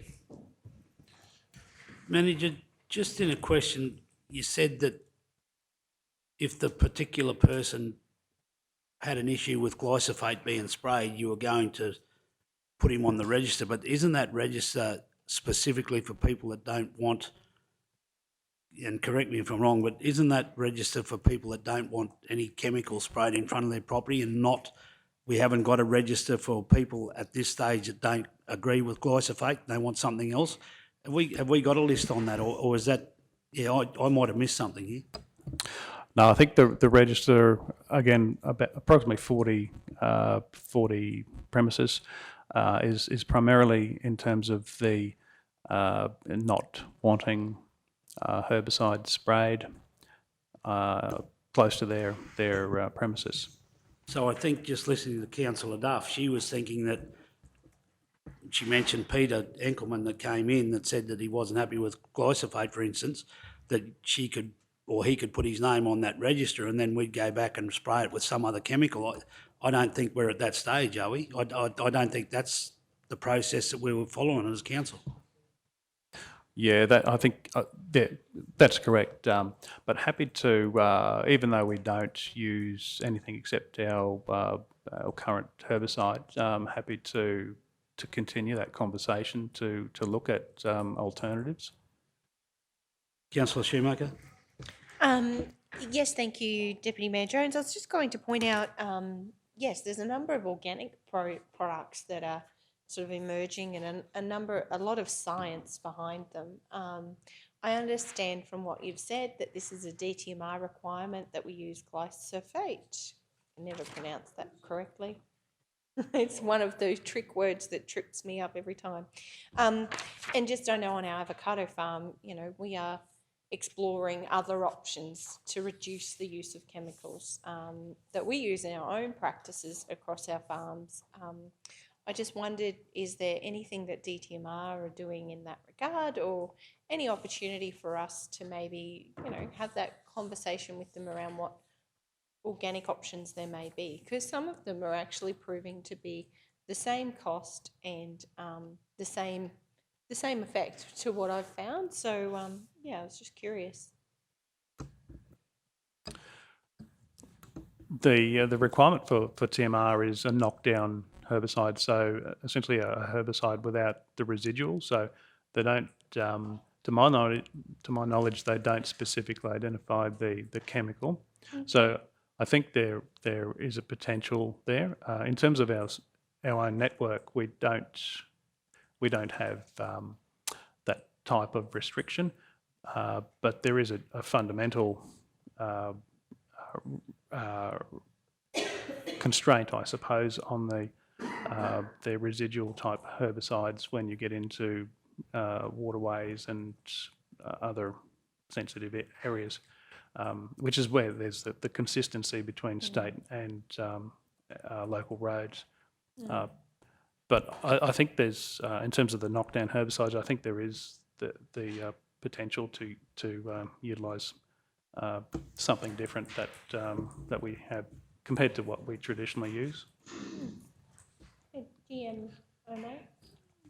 Yeah, through the chair, I might just make a couple of comments in this area. So going back years ago, we were allowed to use a residual on the networks, and so we used to use a knockdown and a residual. So you'd have a longer, after that spray, it would sort of basically make that area barren for probably 12 months and that. So, but the issue we have now is because we're using knockdown, we kill the grass, knocks down fairly quickly, and the broadleaf weeds like the fleabane respond really quickly, particularly in the season that we had last year. So they come back because the grass competition is not there anymore. So they respond a lot quicker, and so that's where we do end up with the issue that Mr. Henkelman was talking about. You've got this proliferation of broadleaf weeds where we've sprayed out the grass. So yeah, it is that issue of so we can use the glyphosate. Is the knockdown, quick knockdown. There are alternatives that we can look, but there's potentially we're going to have that same issue that we are knocking down the grass and you've got that competition. Just comment on we do have the chemical sensitivity register, so that might be someone who has a particular sensitivity around chemicals. So we do maintain that register, and particularly if we might be doing some noxious weed control around that area. So it might mean that we still need to spray, but we work with those people and they might say, well, we're going to be in this area spraying the groundsel, this morning. So they might, go to the movies for the morning or do something else. So we just work with them. So, because sometimes you can't, and this is more probably on those declared weed controls around the organic properties, and that, like a lot of people might take that on themselves. So it's not that we don't necessarily just stop spraying because people don't want us to, because we've got that safety issue that we need to control. But it's more about working with those people, and some people are happy for us. They maintain their own verges and they get cranky when we come and spray because they've actually, they mow it and they whippersnipper and maintain their property. So yeah, it's not about sort of an objection to chemicals. It's where there is that those health risks around sensitivity or the organic farming. It's more about working and identifying those people. So, yeah, just some comments. But I think we are, as Manager Searle has talked about, I think the industry is looking for those alternative uses because there is that concern about the glyphosate resilient weeds that it's becoming less effective. So I think if we can introduce alternatives, even if it is alternative sprays around, so that's certainly an area that we're keen to continue looking at. Yeah, thank you. I do think it's an area perhaps worth exploring, some of the alternate technologies that are available. There's some pretty impressive stuff out there and there's a lot of science. I know there are people who are specifically sensitive to chemicals, yes, but I think the knowledge and our understanding of what we're actually using in our home gardens and things is actually increasing. And as that increases, I can see our council being put under more and more pressure to try to, evolve with that. So I guess it's just a comment or some thought that if the opportunity presents itself with working through this agronomist, perhaps council could trial a couple of organic or alternative solutions and sort of learn from that and see if there's something, worthwhile embedding in our program. But yeah, thank you for the report. It's an extensive report. I just wanted to touch, so is it true that we've got Jed Brannan preparing these sorts of reports for council? Yeah, through the chair. So yeah, we've had Jed come through to assist on a number of these. Just as the volume that we've been receiving is well and truly exceeding our workload and capacity at the moment. Yeah, thank you. It's just possibly a learning for council as well when we're requesting these kind of reports. The cost, I imagine, to council in terms of actually receiving them and then not actually having an outcome. This was just an information report. It's probably just a concern to me.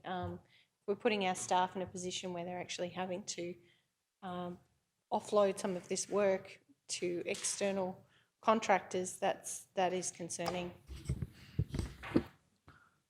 Yeah, through you, Mr Chair, that's certainly a revelation to me, and I certainly share that concern. We're probably not going to change anything in our policy way here. A question I noticed, I'd like to understand how much it costs to have this report done, and would be happy for that to be brought into confidential if it's commercially sensitive at a future meeting, if that could be noted. Thank you, Mr Chair. Yeah, done. Any more questions now before we go look for a mover and a seconder? Any more conversation? If not, the officer's recommendation that the committee note the report. Do we have a mover? Councillor Duff, seconder. Councillor Henson. All those in favour? Unanimous, thank you. 7.7 is the water and wastewater portfolio report, and it's my pleasure again to present the water and wastewater portfolio report for the month of May, and I will present it as read. Just a couple of highlights there. The capital works program, current water main replacements. You can see there the process control SCADA and telemetry migration project. Blake Street, Proston, Dolby Street, Nanango, Mackenzie Street, Wandai. Mackenzie Street, Wandai, also Osborne and Scott, and the other one was Osborne End Street.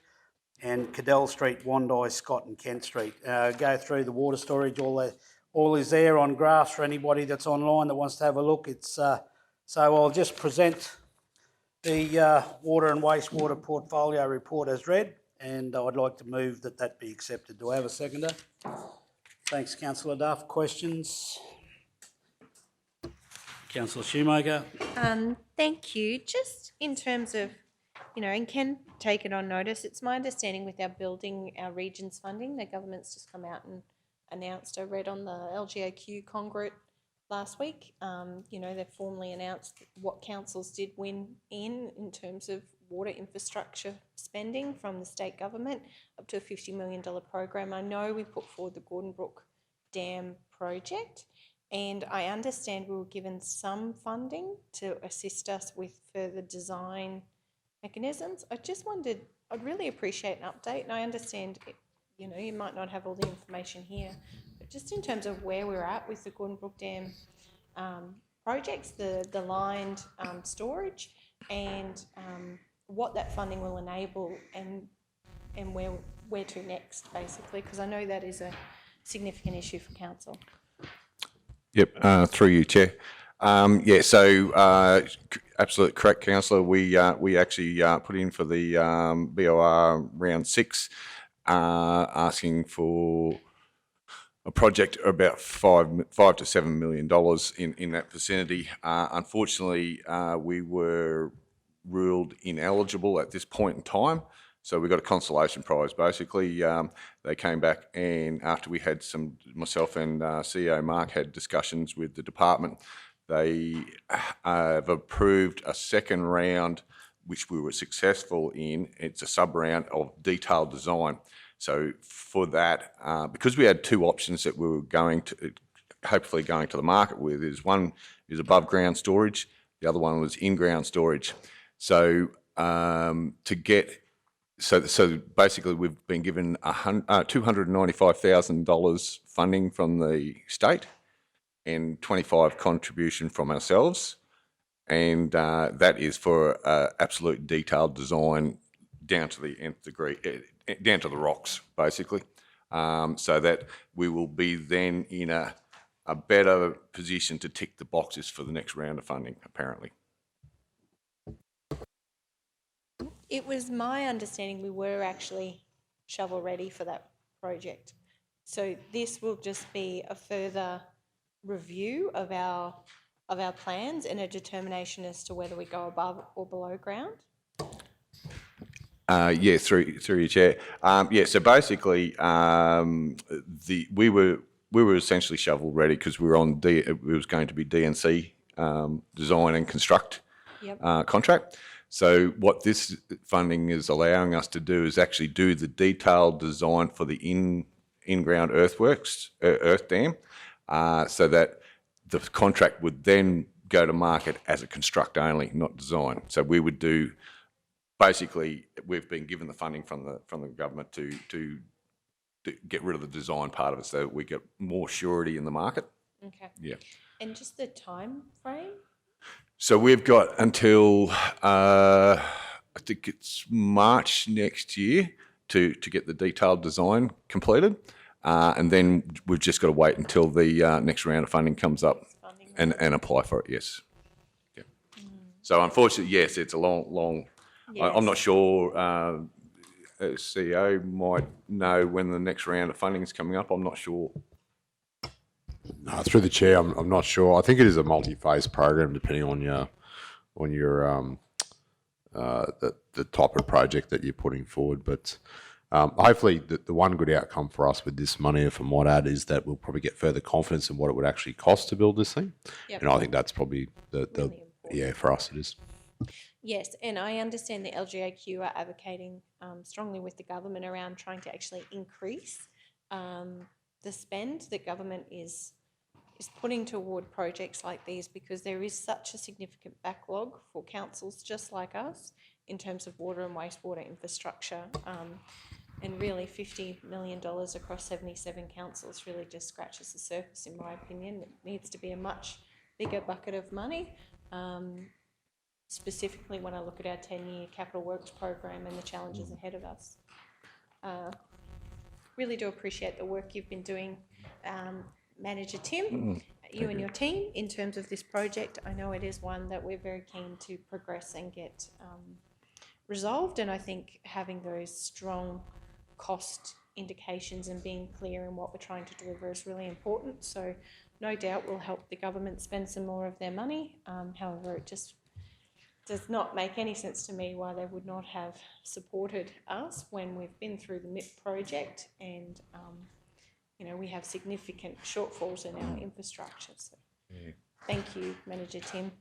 Just a final word on that. Hopefully, with us actually spending the government's money, it actually would be, you would think it would give us a tick up that they've already spent money to get a project even more detailed, so that you would hope that by them spending their own money, it's actually leading to a better outcome for us.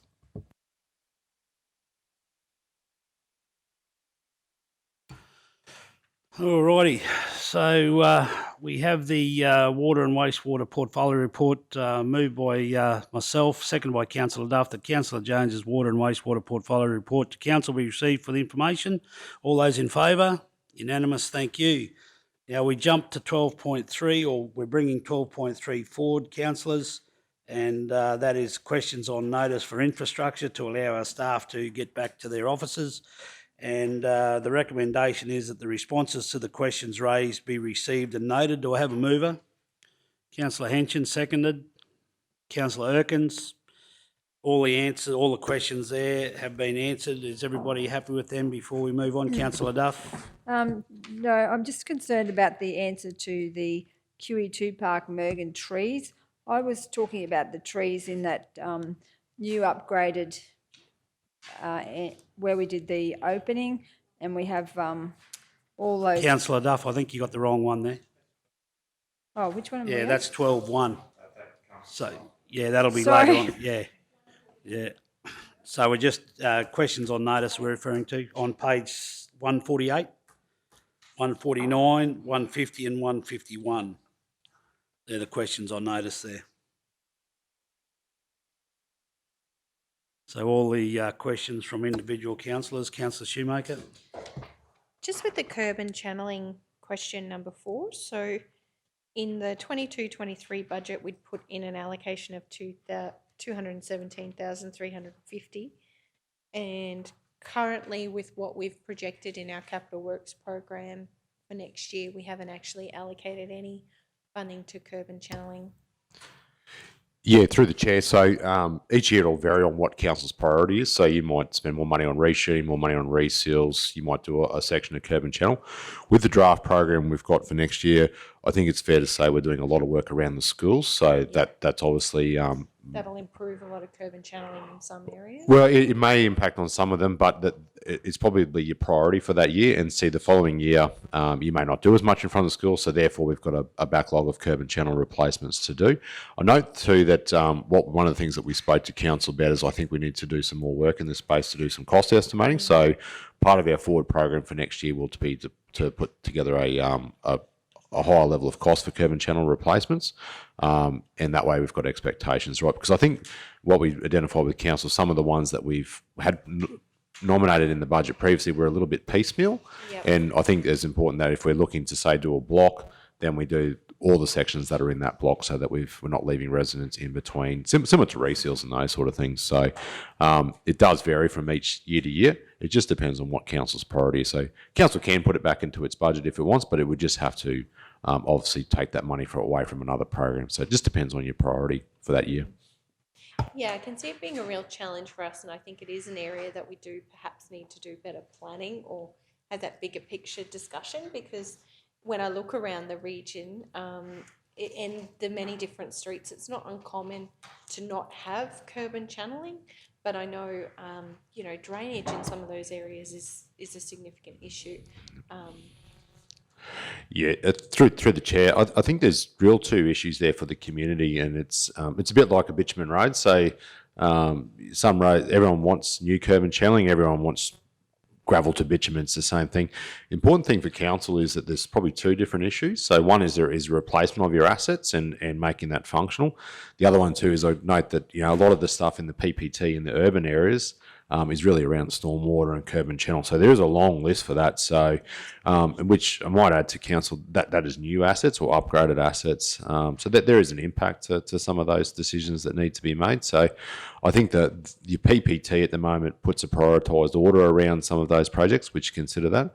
The ones with the curb and channel replacement, I think there's a real opportunity for us next year, similar to renewing some of our priorities in our sealed space, is to put together a more detailed list and a cost estimated list for the curb and channel replacements, not new curb and channel. So we look forward to that. Yeah, I can definitely agree. I think in terms of, like, I drove around Blackbutt the other week, drove up John Street, actually, where I grew up, and I can see there's been a section put in John Street, curb and channeling, and then the rest of the street's not done. It's a real challenge to, I guess, identify what areas are most important, what purpose does the curb and channeling serve. And, I know just in my own division, Division 4, more streets only half done, and I've had a number of residents in that area say to me, why? I guess any work we can do to be clearer in terms of why we do put in curb and channeling, what's its purpose and its future in terms of, our funding decisions when we've got such a tight budget to stretch across such a large network.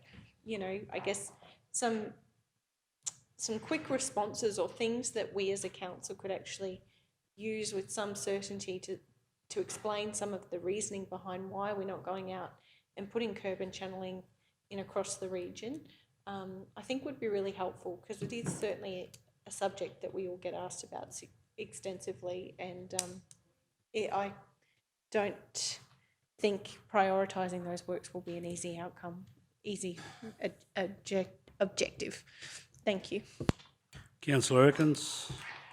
Just in listening to the conversation, one of my concerns is I have seen where we have upgraded or replaced curbing when there's a lot of places that still don't have it. I'd prefer to see places that don't have any curbing in at all put on the list before we replace stuff that's, you know, we're having issues with.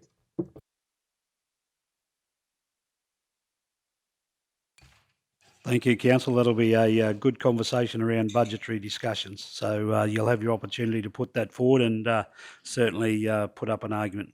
Any other questions now before we move on? All good. So the recommendation, where is that? The responses to the questions raised be received and noted. Councillor Henson moved. Councillor Erkin seconded. All those in favour? Unanimous. Thank you. 8.1. The portfolio, thanks guys. Portfolio, natural resource management, rural services, agriculture, innovation, compliance and environmental health. I'll now go to Councillor Henson to present his portfolio report. Thank you, Acting Chair, Councillor Jones. Yeah, pleased to give my report for natural resource management, rural services, agricultural innovation, compliance and environmental health. In weed management, a second treatment is being implemented across the Cherbourg Parthenium infestation area as part of the collaborative approach between both councils. Targeted control of this infestation area is essential in preventing further proliferation of Parthenium weed within the Cherbourg area and minimising seed production and movement downstream via the Baramba Creek to cropping and grazing areas. Treatment of lantana and giant rat-tail grass continues across both the state and council road networks. As the season closes for woody weed control, the focus will move on to the treatment of mother of millions and surveillance for fireweed across the region's road networks. In feral animal management, Council's application to the Department of Agriculture and Fisheries to access funding under the African Swine Fever Service Delivery Grant Scheme has been successful. At this stage, DAF has indicated a verbal approval of the project. Application, however, available funding has been reduced. Further details will be outlined once an agreement with DAF on the project deliverables is confirmed, and participation in the May Regional Coordinated Baiting Campaign continues to grow, with 51 landowners signed up and 3,083 dog and 856 pig baits booked to date. And if you record, last month I stood here and I said there'd been 20 applications that had to be in by, I think, roughly the 20th of April, in our media release that was outlaid there. And today is actually the day, the 3rd of May. The baiting stations held throughout the Burnett through until the 11th open today. So what a great result that is, from 20 to now 51. Project update, Building and Invasive Species Management Alliance. 5 pest animal workshops will be delivered over the May and June periods across the North and South Burnett and Gympie regions. Both the National Wild Dog Coordinator and the National Feral Pig Coordinator will be providing presentations at the workshops, along with aerial and ground control contractors, plus presentations from researchers and members of existing landowner-led pest animal control syndicates. On that, I have also been asked if I could attend some of those, and I hope to be able to go into the North Burnett and attend. I think there's one in Mundubra and Eidsvold or Monto in the coming month or so. So hopefully I can fit that in and participate in that. Great initiative there. In fire management on council reserves, council's annual burn program will begin with the first hazard reduction burn to be carried out at the Bunduma reserves on the 26th, 7th and 28th of April. And if suitable conditions allow, up to 17 council reserves will receive planned burns by September, with the priority areas being Bunduma, Staines Road, Wandai East and Showgrounds and around Wandai West. And in environmental health, mosquito notifiable diseases update from Queensland Health advised that there has only been 5 cases of Ross River virus in the region for 2023 and no other mosquito-borne diseases detected. Darling Downs Public Health Unit requested assistance with a public health incident of concern with scabies in Mergen. Environmental health officers attended to assist the state officers. The environmental health team hosted the regional Darling Downs and South West Environmental Health Group meeting with Councillor Potter opening the meeting, and there was a number of local governments in South West region along with other key stakeholders from the state that attended. Key topics presented included biosecurity risk with African swine flu, Japanese encephalitis, foot and mouth disease, waste management, local laws and compliance matters, sustainability of the environment, health profession in local government, and this field covers a broad array of legislative requirements that are developed to Council, including, but not limited, to Public Health Act, Environmental Protection Act, Food Act, the Personal Appearance Act, Mosquito Management, Disaster Management, local laws, compliance, waste management legislation, and contaminated land development and more. Many councils continue to rely on contract agencies to support relief and support this area of councils to cover the minimum requirements developed by the state. But I just add through you, Acting Chair, under the conditions, and I noted in your previous report, and just I guess for the public's knowledge and certainly in chambers, in our water storage, and where I'm going with this is in relation to the weather conditions and fire. I urge people to be very diligent in anything from now on. We're coming into winter. Already there's been, in the conversations I've had just in the last couple of days, there's been 3 reported days of frost in a row. So we're about to hit winter fairly quickly. That being said, things will hay off in places. There's a huge body of dry feed out there.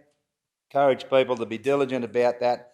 And look, ask for help if you need it. Don't be frightened to talk to your rural or local fire brigades or anyone in that circumstance, and certainly council. Those prescribed burns will be weather relevant on weather conditions. We've got many things happening.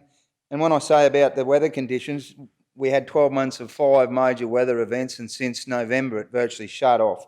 And just quickly, to show you just what happens with our water storages, and Councillor Jones, it interests me, as you know, I cross all these and I go to them regularly. The Boondooma Dam in February was 96%. Here we are 2 months down the track with me standing here, and Boondooma's at 88%. BP was 98%, it's at 88%. Gordonbrook was at 89, it's 86, and Boobie, of course, is at 100. That tells you in 2 months that we've lost 8% out of those dams through evaporation and usage. So be diligent again about what's happening with the water and how you use your water. That also, can I touch on this weekend's events and specify that people be cautious. We have the Kingaroy Show, just to name a couple. Kingaroy Show's on the same day, same weekend, this weekend as the Burrendown Races. Last year it was extremely wet and our staff did a wonderful job. They've been out there this past week doing that road network out there, and it's a wonderful job. It will get dusty. It will get dusty. Last year they were sliding off the road. Wonderful events, both of them. I encourage people to be cautious, and if they're lighting a campfire or something to stay warm around, because let me tell you, you want your winter woolies out by Saturday night, regardless whether you're at the show or at the Burrendown Races. So I urge everyone to be cautious as our weeks go by under the conditions we've got, and travel safe. With that, I'd like my report for the month of April for my portfolio: natural resource management, rural services, agricultural innovation, compliance and environmental. Through you, Acting Chair, move to be accepted. Thank you. Thanks, Councillor Henson. Do we have a seconder? Councillor Erkins, any questions before we go to the vote? Councillor Shoemaker. Thank you, Councillor Henson, for your update. It's wonderful to see so many landowners have signed up for the dog baiting and the pig baiting program. We know how important that one is. And in terms of the Building an Invasive Species Management Alliance, those events coming up, certainly very keen to support the South Burnett event if we can. I just had one question, happy for it to be taken on notice, but it seems just while I was down and around Blackbutt, despite all of our efforts last year to try to remove or encourage that bat colony to move on, the bats continue to be there. And I just wondered if there was any update in terms of progress or any information that could be shared in relation to that issue, because I do know it's certainly through Councillor Jones, there's a number of people in that region, in that area, that are really concerned about them. General Manager O'May, perhaps? General Manager Pete or Darryl? Manager Through you, Mr Chair. Look, I'm happy to provide a brief update to Council. We have had some experts out on site to do an assessment, and we're progressing to a management plan as to the best way of moving them on, and the timing and the methodology on how to move them on. So yeah, it's certainly a fair bit of work going on behind the scenes. I know there doesn't seem to be anything happening on site with them still being present, but yeah, we are looking at what options we currently have to move them on as soon as we can. Yeah, thank you for the update. Just an update on my end for Councillor Shoemaker. I am giving the staff every opportunity to do what they need to do and try. I've spoken to some lady from a bat protection group and all that sort of stuff, but I have put the staff, I have not put the staff, but I have alerted the staff that if something doesn't happen very soon in regards to removing them completely, not just protecting them and leaving them in the trees, there will certainly be plenty of stories going to media and do whatever I need to do to get the people of Blackbutt some sanity back, yeah. Okay, so Councillor Henson's report there. That Councillor Henson's Natural Resource Management Compliance and Environmental Health Portfolio Report to Council be received for information. We go to the vote. Those in favour? Unanimous. Thank you. 8.2, the Natural Resource Management Operational Update. The officer's recommendation that the Natural Resource Management Operational Update be received for information. Do we have a mover? Councillor Henson, seconded Councillor Shoemaker. It's all there for you. Councillor Henson, do you want to speak to that, or Darryl, or anybody have conversation around that, or we go to the vote? All right, well, we've got the Natural Resource Management Operational Update, moved by Councillor Henson, seconded by Councillor Shoemaker, that the Natural Resource Management Operational Update be received for information. All those in favour? Unanimous. Thank you. 8.3, Environment and Waste Services Operational Update. Another one, the Environment and Waste Service Update be received for information. Do we have a mover? Councillor Duff, second to Councillor Erkins. Questions? Okay, we'll go to the vote. All those in favour? Unanimous. Thank you. We now move to 9.1, the Natural Resource Management Rural Services. Councillor Henson, Excuse me, sorry. sorry, Acting Chair. Councillor Jones, could I just add, and I made mention it in my report, and I just didn't have it at my fingertips. Could I just add that the Building Invasive Species Management Alliance project is incorporating Nanango, Proston, Mandubra and Monto, along with Gameri. As I touched on, had been asked to participate or speak at some of those, and if it fits in my calendar, certainly look forward to that and being involved in that wildlife and a syndicate in myself.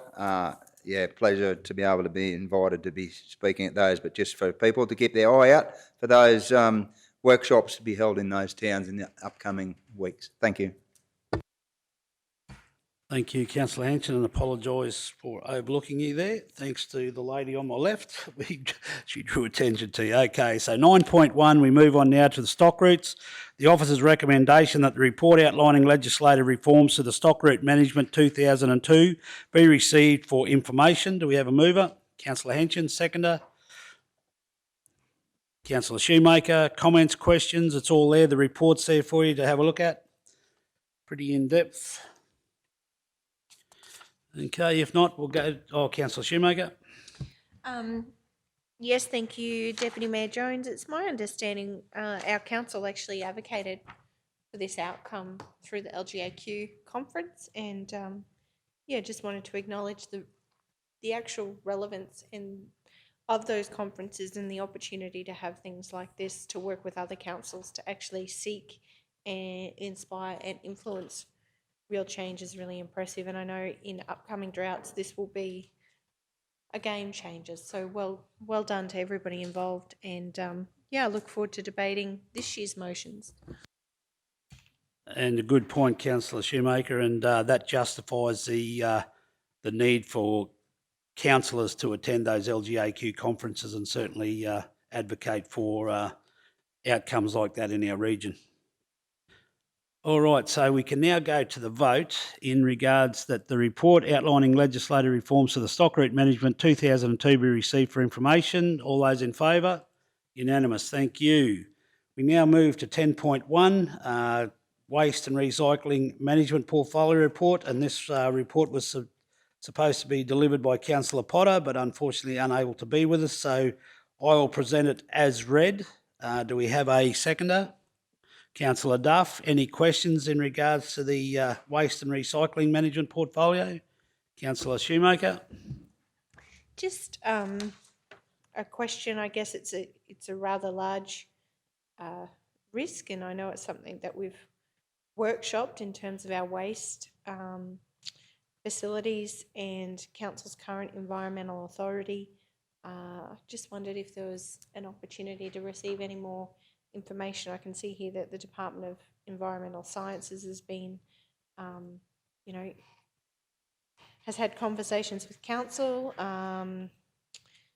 in relation to that, and I just wondered if there was any further information to share post the workshop that we had in relation to this matter. Manager Darrell. Yeah, through you, Mr. Chair. Yeah, we've continued the dialogue with Des in relation to where we're at with our landfill strategy, which obviously we provide that update to Council at the workshop. As the report indicates there, you know, probably, you know, they're now seeking for any expansion of the Kingaroy landfill for that area to be lined, engineered, certified, and all the rest of it. So for the amount of financial investment that would involve for the amount of additional airspace that would provide, you really got to weigh up the cost benefit analysis of that. In saying that, you know, when you go out to the Kingaroy landfill, you know, from time to time you see how much he's filling up. So we are having fortnightly meetings just regarding that strategy. So hopefully we can provide further updates as things evolve in you know, through these portfolio reports. Yes, I can certainly see, just looking at the stats on page 98, you know, year to date, cumulative tonnes disposed to landfill 4,916 at the Kingaroy facility, as well as a further 3,844 tonnes of commercial waste. Do we have like a plan based on these changing stats and the high risk nature of this and the need for significant council investment into the future in terms of waste management? Do we have are we firming up a timeline in terms of when or what this might look like? Because I know when we workshop this, we were talking about potentially, you know, I think 2025. My concern is looking at these stats and what we know about waste. Despite our efforts, the stats still seem to be increasing, and you know, I would like to be or get some comfort around what that time frame actually is for us to make change, so that we can actually really consider what those capital investments might look like and what are our best options. Are we kind of tracking a timeline, I guess is my question, Manager Brooks? I know this is an issue that does actually keep me up at night. Yeah, through you, Mr. Chair, it certainly keeps me up at night too. Yeah. Because there doesn't seem to be a clear, easy pathway going forward. But the strategy currently is, and it's still being worked through, is, you know, we want to fill Mergen landfill up as quick as we can and then close that, put a transfer station there so the residents of Mergen still have a facility there. Then that waste from the northern part would then go to Wandai, and we develop Wandai. Obviously, Kingaroy is fairly problematic with the, you know, the lack of airspace we've got there and some of these obstacles that, you know, the state's putting in front of us to enable us to do what we want to do. We do have some capacity at Nanango, but behind it all, our authority to operate, our environmental authority, currently has thresholds that don't allow us to do what we want to do. So there's a whole, what they call a major amendment that we need to do to our environmental authority before we can shift waste here, there and around the South Burnett. So yeah, there's a mountain of work. It's a lot to do. And obviously we don't have a coordinator at the moment. So that's sort of hurting us as well. So yeah, but no, certainly we can provide updates as things crystallise, and they need to crystallise pretty quick because the clock's ticking. Yeah. Yeah, thank you. And certainly a major amendment to our environmental authority. In my experience, that will not be a quick and easy process, quite a costly process at that. I think this is a really strategic issue that council does need to be across, and I would really appreciate, you know, the updates continuing to flow through. And yeah, in terms of that opportunity to use some of those other landfills, it sounds like that could be prohibitive into the future. So I just think it's a very big watch it for our council, and something that we, you know, certainly I think if we're needing more resources or something to allocate to this, I can certainly recognise, and I would hope you'd bring that request forward, because this is a significant issue for our council now and into the future, and how we're actually going to address some of these challenges. You know, the clock is ticking, so certainly General Manager O'May, if you've got anything else to add, I'd appreciate it. Oh, yeah, through the chair, yeah, I'd probably just add that we actually, I think of councils where we did receive funding, so we are currently have engaged consultant to put that strategy together. So he's working closely with the waste team, and so they are basically building that strategy now that will provide. It's just having the answers is economical answers, I should probably say, is the difficulty. But that's the strategy we're putting in place now, so that we can present that to council. So yeah, as identified, this will be a topic for council over the next 12 months going forward. So yeah, it's a watch this space. There's a lot of activity at the moment. Okay, thank you. So the officer's recommendation that the Waste Management Portfolio Report to Council be received for information. All those in favour? Unanimous, thank you. 11.1 will now go to Councillor Duff to present her Rural Resilience, Disaster Recovery, Parks, Gardens, Property and Facility Management and First Nation Affairs Portfolio Report. Councillor Duff. Thank you, Acting Chair. I'll summarise my report. The Anzac Day ceremonies across the region, I want to congratulate the staff on the way that they've presented the parks and gardens and the cenotaphs and all around those where the ceremonies were held, got really good feedback. The Badooma Homestead held their Spirit of the Bush, and the new tourism sign was up before that event. It was a very successful event, and there's good feedback on the sign.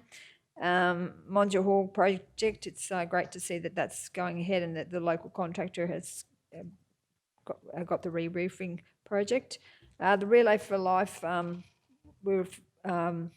received some wonderful feedback on the way that the relay run on Sunday was, the way the rail trail was presented, just fantastic. Then the other, I think that's pretty much all covers. Oh yes, and then there was the climate update workshops that there was one at Nanango, and I went to the one at Geelong, which was really well attended, and there's one coming up in Mergen. So just wanted to table my report and move my report, Mr. Acting Chair, and yeah, if anyone has any questions. Okay, do we have a seconder for Councillor Duff's report there? Councillor Henson, any questions before we go to the vote? Councillor Duff, can ask yourself. Yeah, so I just wanted to find out about that economic resilience funding that we talked about at the last council meeting, just the 250,000. What's happening with that? Because I know that our resilience officer, Linda, is keen to be involved, and me as a portfolio holder we're keen to get it to be involved, but just wanting to know what's happening with that. Yeah, through the chair. So that funding actually, we're aware there was a closing date the day after the meeting, but which has been extended. Not sure. So yeah, we're keen to catch up with the teams, but I think the report was put late notice to council, so we could actually just get council endorsement to put the funding in because of the pending closing date. But that has subsequently been extended. So yeah, we'll be a matter of just trying to catch up with yourself and the teams and trying to just finalise the scoping to finalise that application up. So yeah, we'll catch up after the meeting, but yeah, it has been extended, so keen to have the involvement. Thank you. Councillor Shoemaker. Just with the Monja Hall Committee, just wanted to, I guess, recognise Manager Leanne, your team, for the work that you've done there. I know that was a very difficult project, and we've had many conversations about it, but certainly recognise how important the Monja Hall is to that community. I am excited to see the roofing completed, and I wondered if it might be something that council might actually be able to go out and meet with the Hall Committee once the project is done and actually have a look at the project, because I understand they were doing the bathroom as well, and the re-stumping of the hall as well. So to confirm, I think we've invested, I want to say around 500,000, but it could be altogether in that project, and I think it would be a wonderful opportunity for our council to go and meet with the hall committee. So Councillor Duff, is that perhaps something that we could organise? Absolutely, and just there was some grant money involved in all of that, but yes, councillors met with FRRR a couple of days ago, and Nina from FRRR went out and met with I organised it for her to go out and have a look at the Monjur Hall where they funded the wheelchair access, and she was so excited to hear about the good news story and to meet with that committee. And I think they're going to put in their FRRR newsletter, because they don't often get the feedback about, how that project was probably the catalyst for then us keeping that hall and doing the other work. So yeah, so certainly, and I know that the committee now are having very successful events. They just had a garden display event, and they got, the hall was packed. So they're really, really excited about what they're doing. They've got some young people involved. It's all happening. So yep, keen to, once we get this project finished, to have the councillors go out and have a look. It's wonderful. It's a good news story for our council. Yeah, thank you. And just further to that, there's, I've been looking through our capital works program, our extensive Works for Queensland spending, as well as our LRCI funding and alike. Council has actually chipped away at some significant projects in our region. I'm really proud to be part of a council that is putting so much money back into communities across the region. And I think everybody is saying to me, the towns have really, the look of our towns, the feel of our towns, this has really lifted. I know I've been in Blackbutt the last couple of weeks, out to Geelong, Mergen, Wondai. It's really looking good, and I think for our term of council, we've been chipping away at this for the last few years, and we've seen some significant change. And I guess I would just really like to be able to meet even with some of our parks and gardens staff and to thank them personally for their efforts. We've planted hundreds of trees across the region. We've got our green spaces looking really nice and neat. I know there's always, opportunity for improvement, but the entrances to each town are looking amazing. And I think our team's really punching above its weight for the resources that they've got. I think they're doing an exceptional job. So I personally would like to see, I don't want to go around ribbon cutting all of these projects or anything that we've done, but I would like to actually go, if we could, as a council, reserve some time. I would like to go out with and meet some of our team members, thank them for their contributions, and have a look at some of the finished projects as they're winding up. So General Manager O'May, is that something that maybe, after we get the budget set down, we might be able to set a couple of days where council could go out and actually have a look at some of these things and thank some of our people for their contributions? Yeah, through the chair, we can certainly organise something. I know Manager Leanne has sort of had something similar in mind previously. Excellent. She's already talked about it, so yeah. Yeah, thank you, Manager Leanne. Yes, through you, Acting Mayor. Yes, we certainly are in a position where it's ideal time, being winter. There's a few projects I think our Parks and Gardens would like to showcase with the councillors and talk about what they learnt and what they've been able to achieve with the resources that they have. And I think we're starting to see the feedback in the community as well. So Councillor Erkins and myself are working on a little project over the Nango with the Tipperary Flats, and we've got a community organisation that's really keen to come along and cook a barbecue one of those days next week, when you're about to receive an invite for that, because the community over there is also seeing the works that we're doing. So yeah, it's about celebrating those little successes along the way, as well as maybe something overall for the organisation or for the whole parks crew. That'd be wonderful. Yeah, I agree. Hear, hear. I look forward to the barbecue and would love to see something showcasing that work that's been done. Okay, no further comments or questions. We'll go to the Recommendation that Council Duff's Rural Resilience and Disaster Recovery, Parks and Gardens, Property and Facility Management and First Nation Affairs Portfolio Report to Council be received for information. All those in favour? Unanimous, thank you. 11.2, Facilities and Parks Operational Update, and the officer's recommendation that the Facilities and Parks Operational Update be received for information. We'll go to you, Manager Peterson, if you've got any comments before we have a discussion. Over to you. Thank you very much. Yes, certainly there's lots happening in parks at the moment. There's a large number of capital works projects across the region that you can see there in the report. So our parks and parks team, I think every town at the moment has a capital works project that our parks teams are working on. So yeah, very, very busy in that space. Same with our facilities section. You will see a number of projects there through the report. We've got the Wandai swimming pool renovations progressing. You've got that Monjaw Hall re-roofing project. You've got the rural and toilet upgrades to the treatment plant there.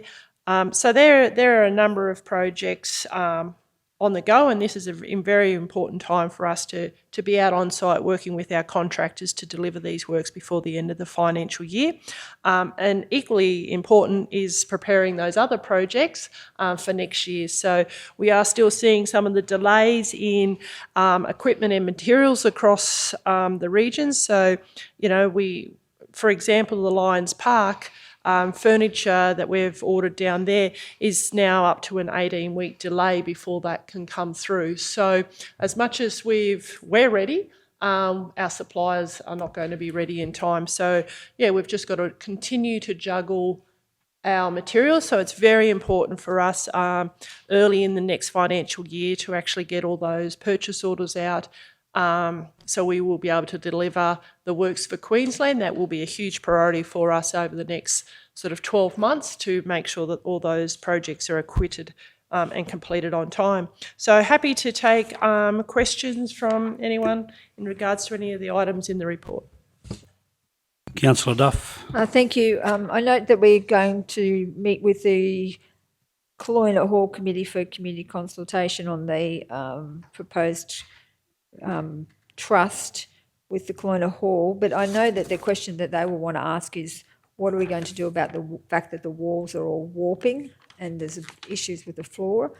So I'm just wanting to know if you would have a response to that question that I'm sure that they will be wanting to know. Certainly. So yes, we have received an engineer's investigation report, and we're currently reviewing that. There is a rectification design in that report, and we would be looking at approximately about $420,000 to rectify the floor and the stumps at Cloyna Hall. So we're working through that technical report just to see. It is actually more complicated than Monjaw Hall.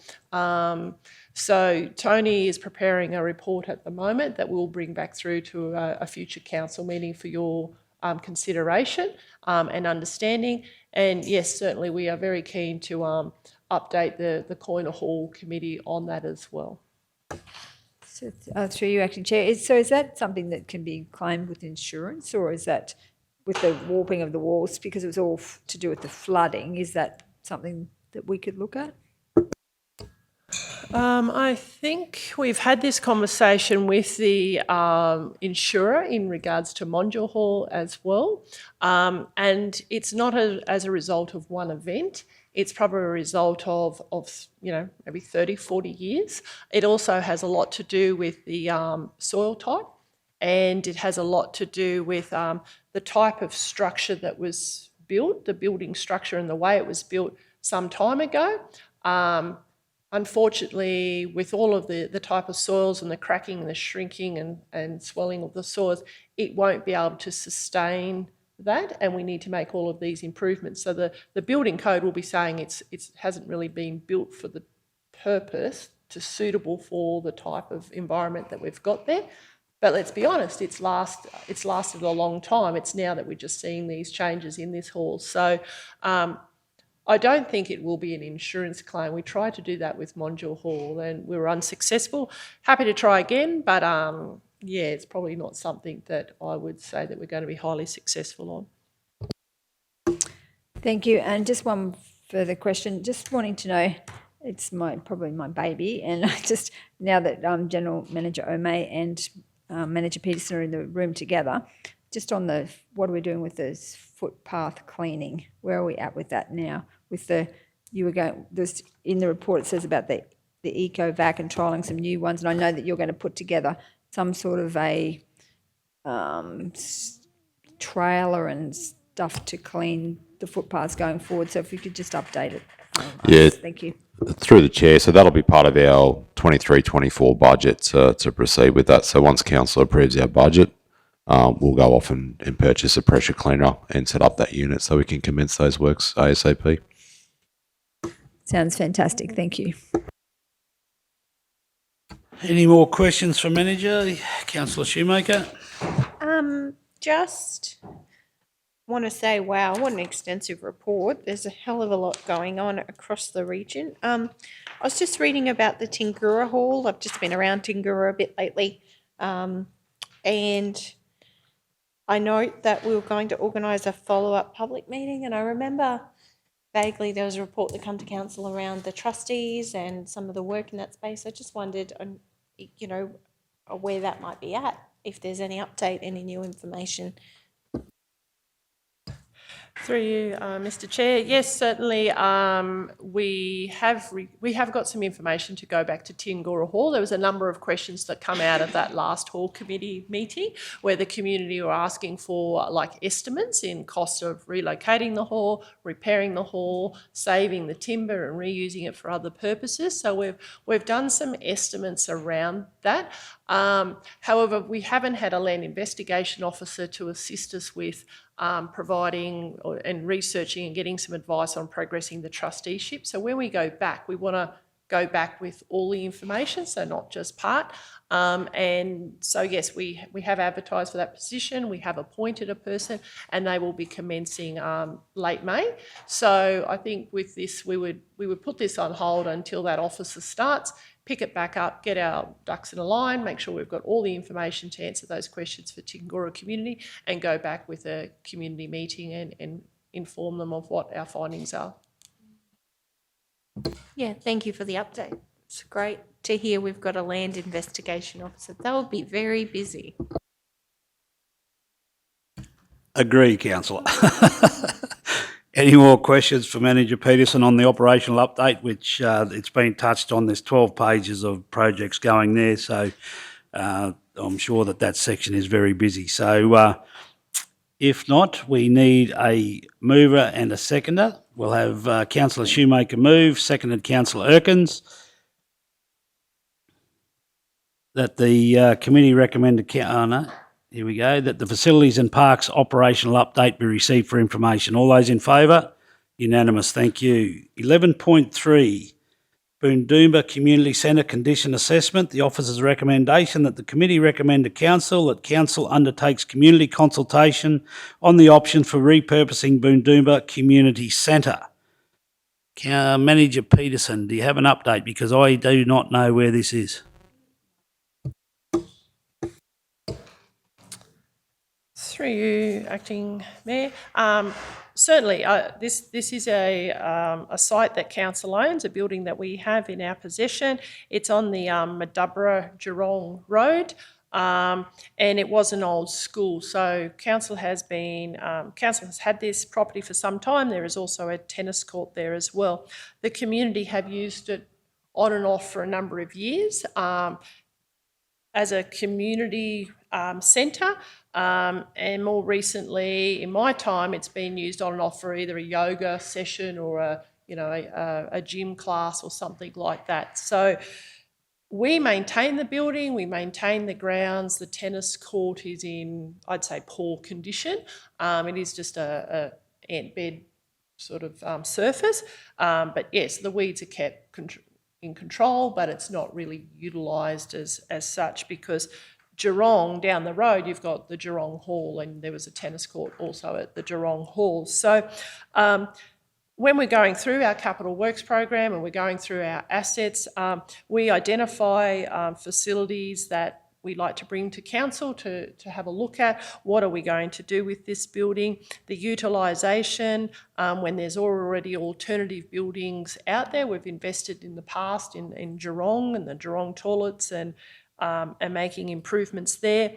It does require some major sort of investment in terms of looking at the staircases and starting to actually make this building safe again for the people that may be using it or may not be using it. At times it doesn't seem like there's a great amount of utilisation. We don't take bookings for this.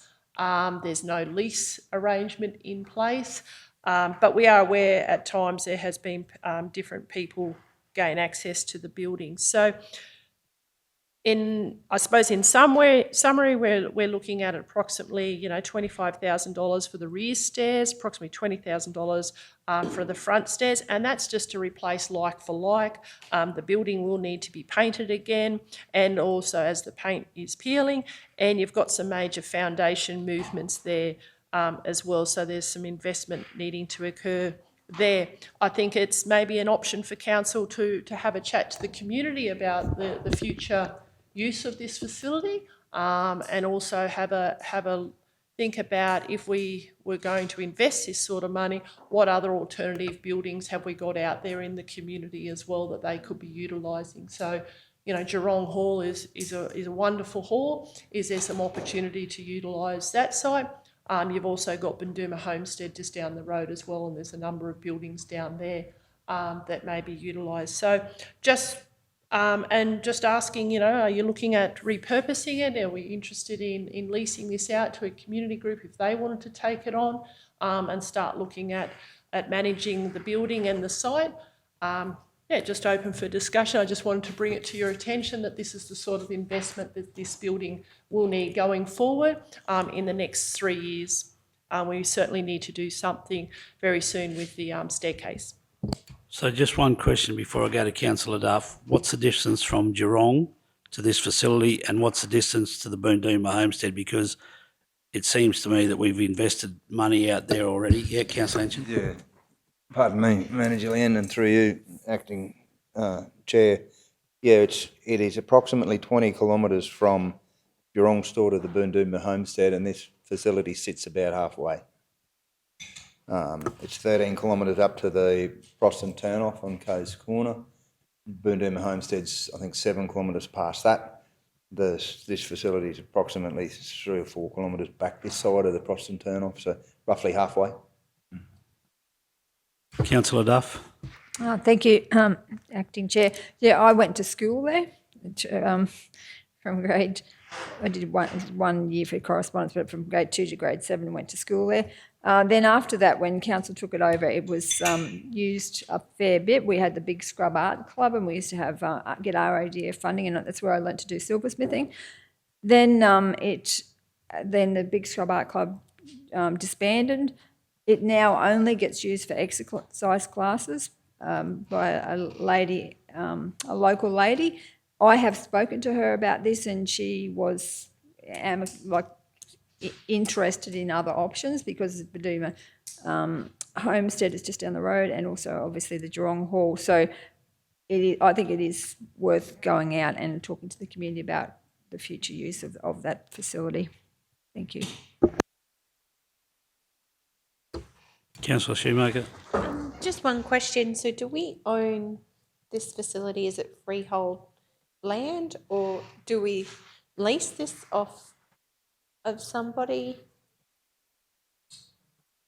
I believe it's freehold land. Yeah, okay. And it would be good to understand exactly how much, freehold land. I'm sure some of this detail will come to light when we go to community consultation, but, in terms of what opportunities there might be for it to be used into the future, I think it'd be interesting to know some of that history there. I certainly empathise, Councillor Duff.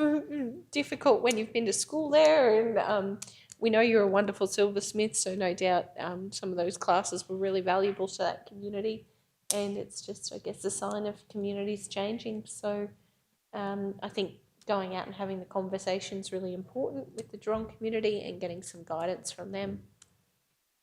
Thank you for the report. Sounds like a renovator's dream.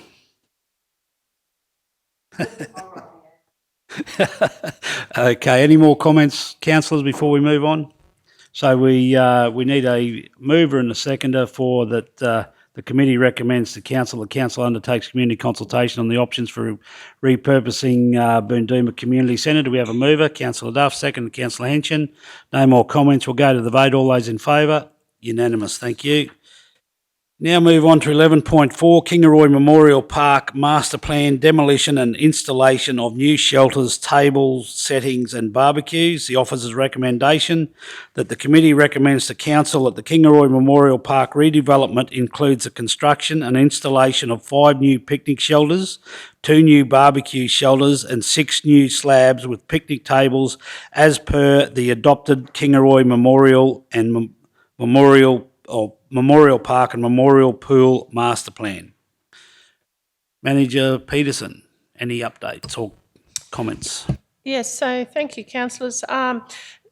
So this is as a result of your allocation that you have for your Works for Queensland for Kingaroy Memorial Park. So you have a $321,000 allocation left at Kingaroy Memorial Park. So my understanding was the priority was to try to look at redevelopment of the picnic nodes, and particularly those old concrete tables and chairs that are along William Street. There was certainly a big interest in having them removed and replacing them with some new facilities. So we've gone away and costed that through. We've also had a look at the new shelters that were proposed in the master plan down Haley Street. So you will also see that on the plan that you've got there in the report. So starting to create those picnic nodes down Haley Street as well is ideal.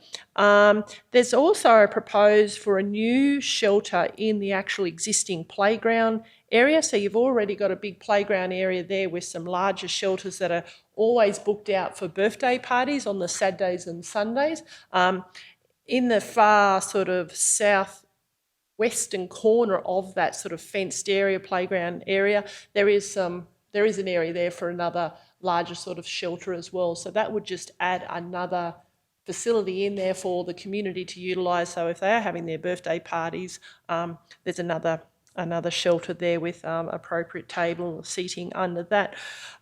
So all up, we have proposed what that cost would be, costed it all up and brought it back here to council for your consideration. It would be a cost of $320,000. That would include also not just the concrete slab, but the connecting concrete footpath from the actual picnic table back to an existing footpath where you have an existing footpath. So that's pretty important, so people would be able to access the picnic tables via a footpath. So those costings were all prepared and our estimate is $320,000, and we're looking for direction from council so we can make those purchase orders happen and get this works underway in the new financial year.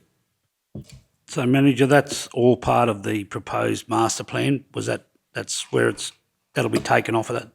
That's correct. Yes, we've certainly taken on the feedback from the community. I had attached to the report the community feedback summary there, so you would be able to see in the report there some of the priorities that the community was looking for. So we have gone away and used the master plan, the footprint or the concept plan that you had as the master plan. We've had the local surveyors down there, they've surveyed the entire site, and now we've been just overlaying that concept plan with the existing infrastructure so we can make sure this all marries up, and that the picnic shelter or the picnic tables on the slabs do go under those existing trees on William Street. So we've made sure that all connects, and it connects nicely to the footpaths. So yes, it's very much in line with the feedback that we provided in the master plan. It's in line with your adopted master plan that you adopted earlier this year. So this is the next step to actually start with the progression of some of the on-ground works. You're still waiting on whether or not we are successful in the grant application for the basketball court in Memorial Park. So We're still waiting on that. And just recently, we received advice that the Memorial Park footbridge has received funding, so we'll be able to replace the footbridge. So there's some things really coming together for Memorial Park, and it would be nice to see the picnic shelters commence. Councillor Duff. Thank you. Yeah, I'm keen to see this happen. I think it's good that if we do the plan, it's a shame that if it would just become a dust collector. So I believe that it needs to be done very much in stages. So this is I'm keen to see it happen. I don't know how many times I've had lunch under on that concrete round seats with the concrete table. It's probably it's very much part of history, but they certainly do need updating, and so I think it will be good to see that happen. So thank you. Councillor Schumacher. Yes, I certainly agree. I think, you're having a look at that concrete seating. Many of the seats have actually been broken off, and there's certainly a need. You could go past Memorial Park right now, and I can guarantee most of those tables would be full. And certainly I know in terms of that hotly contested area in the playground, I myself have had my husband down there at 5 a.m. reserving that in the past, because I know how quickly people do set a lot of birthday parties there, and I know how quickly that area is snapped up any time of the week, any day, but particularly on weekends. So I think being able to increase the usage of the park for those purposes for young people is really important, and I think these picnic shelters will make a real difference to the way the park looks and feels, and really lift it. I really am looking forward to, I hope, that grant application for the basketball court is successful. That would be a great outcome. I'm fully supportive of this project. My question was just in relation to the swimming pool. It was my understanding we had looked at the need to reline the swimming pool, and I just wondered if it was perhaps a higher priority or had been considered. I know we'd put the money aside for the park, and I know we've got some money aside for the pool, but I just know that's a significant issue. So just a question I had. Yes, thank you. A difficult question for us all. Definitely Kingaroy Memorial Pool will need a liner of some description. So we're carrying out some investigations at the moment. You have got some money in your capital works program this financial year for construction plans to take this to the next level of construction plans. What we're doing is utilising some of that money to actually go through and look at the options for lining. So there's probably 3 or 4 different types of materials out there that we could utilise in the pool. So we just want to actually research that and develop that. We've got some assistance from some engineers to do that. So that's happening at the moment. And then what we're planning to do is in the 23-24 capital works program, council will see a line item in there where we're considering having the 1.9 million that you've got in restricted cash earmarked for Kingaroy Pool to go towards the liner. Okay. And have that sitting there ready for your consideration. In the meantime, we're getting all this research done. This, however, is really about the park, and I don't think we'll be able to deliver the liner before June 2024. Yep. I just think we need a little bit more time. Like, it may take us through, and ideally we want to be doing the liner in the winter. So June is in the winter. So I would suggest we move forward with this money, this $320,000 on the park, continue our investigations, come back with a recommendation. Part of those investigations is also a true costing of what the liner will be. So we've got some different advice on that. We really need to cost that up soundly for council's consideration. So that's probably where we're at. Yeah, thank you. It's just good to understand. I know we're balancing priorities here, and definitely these picnic shelters need to be done. And I think the work that you're doing in relation to the pool is really important, and we really do need definitive costs there before we make any decisions about that.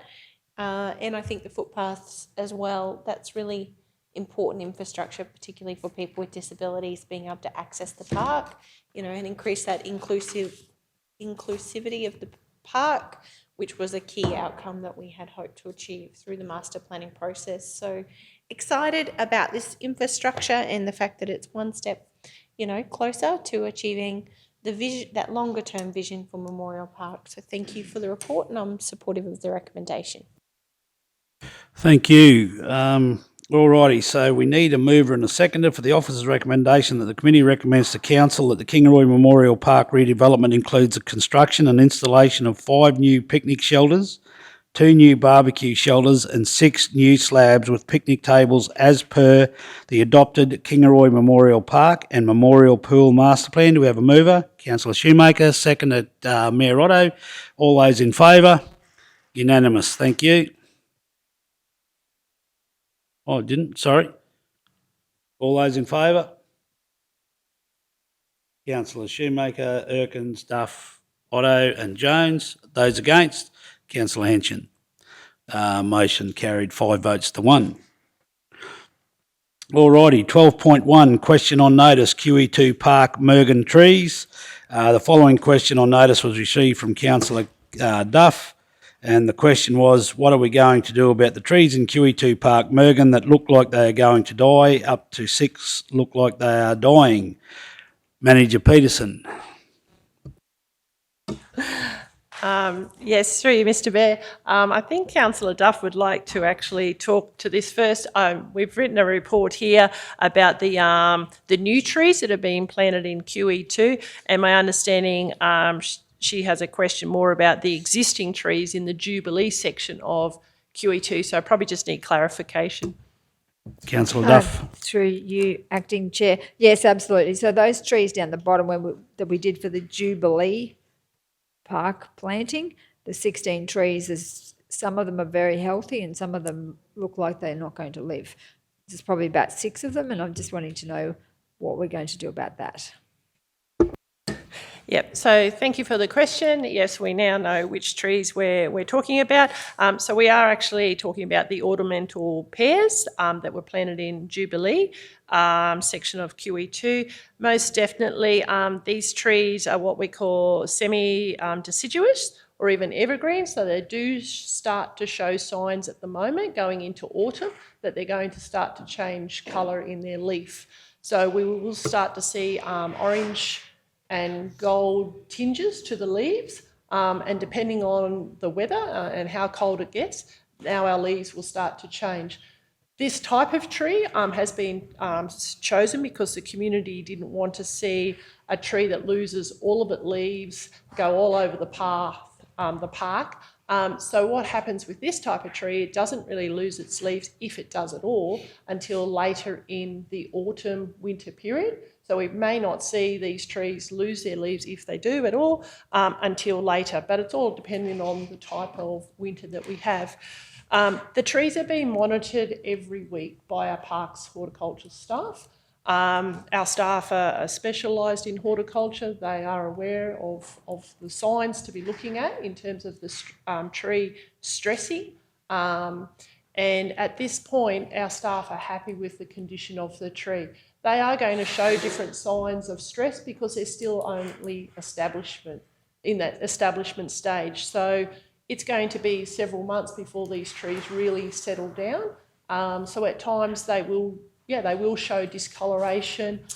We are doing pH tests on the soil.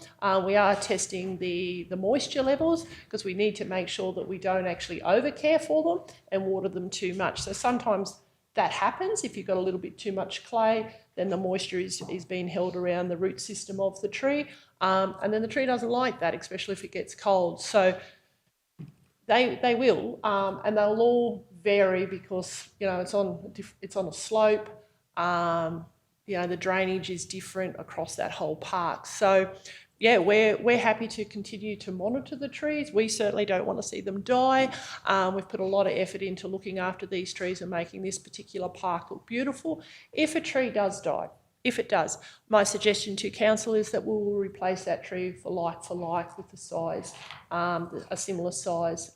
these trees were planted for a special program, and it may die, and we can't really do anything about it. But my suggestion is we replace the tree if it does.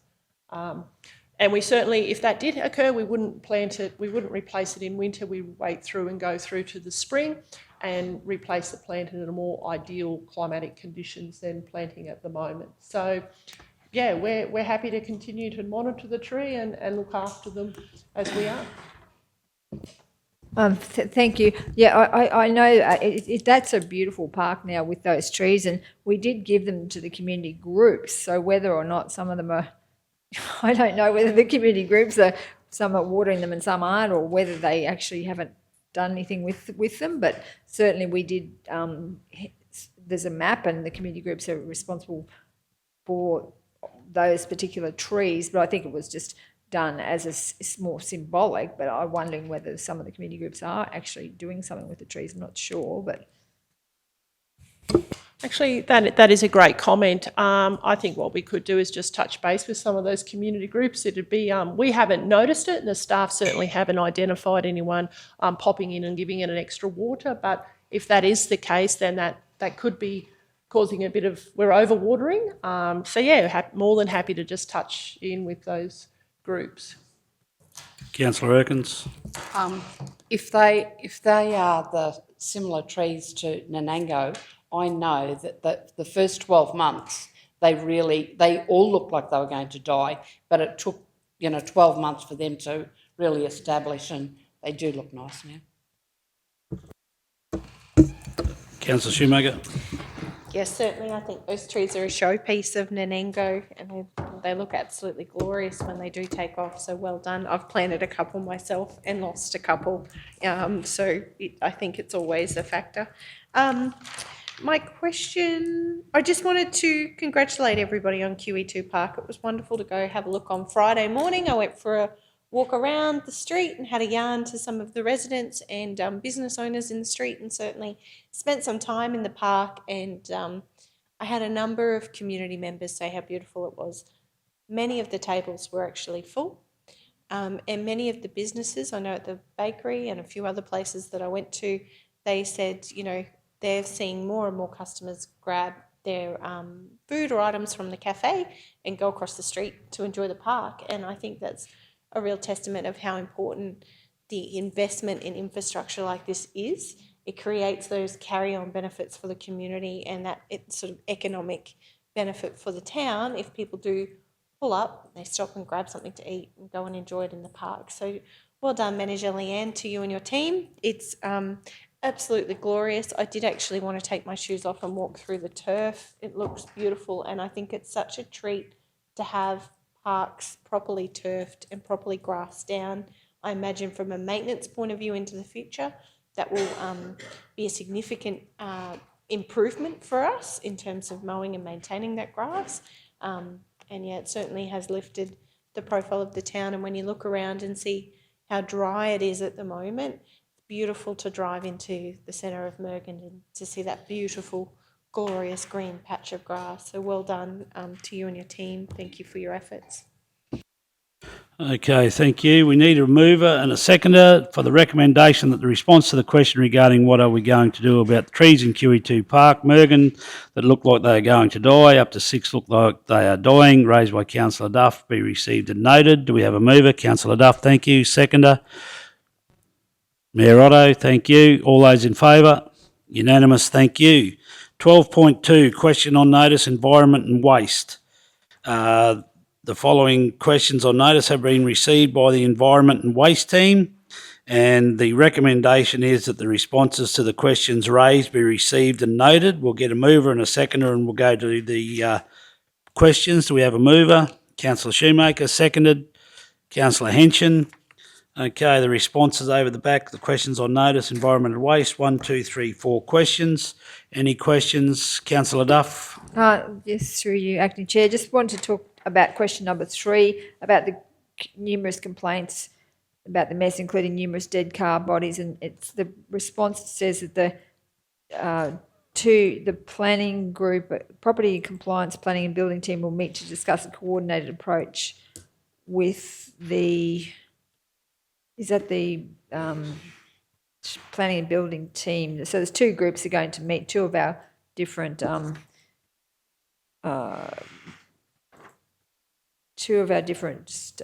staff members are going to meet. Is that, and just wanted to know, then do we, once they meet, then decide what the approach is?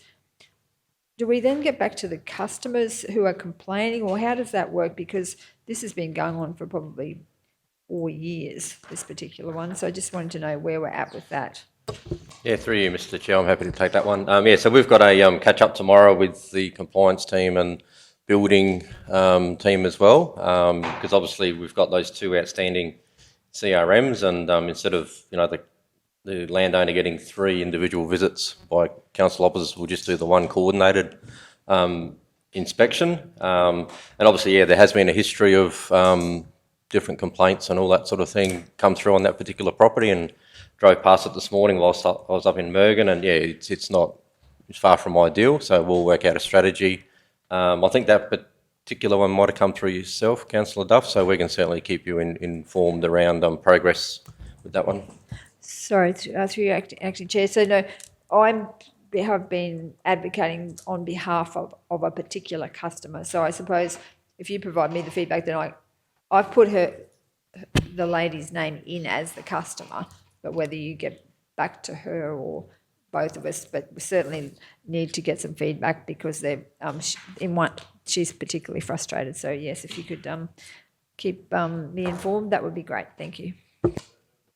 Councillor Shoemaker. Thank you. I just was concerned to read that for January and February we received 40 illegal dumping requests. And I understand that we've got that position funded to respond to those requests.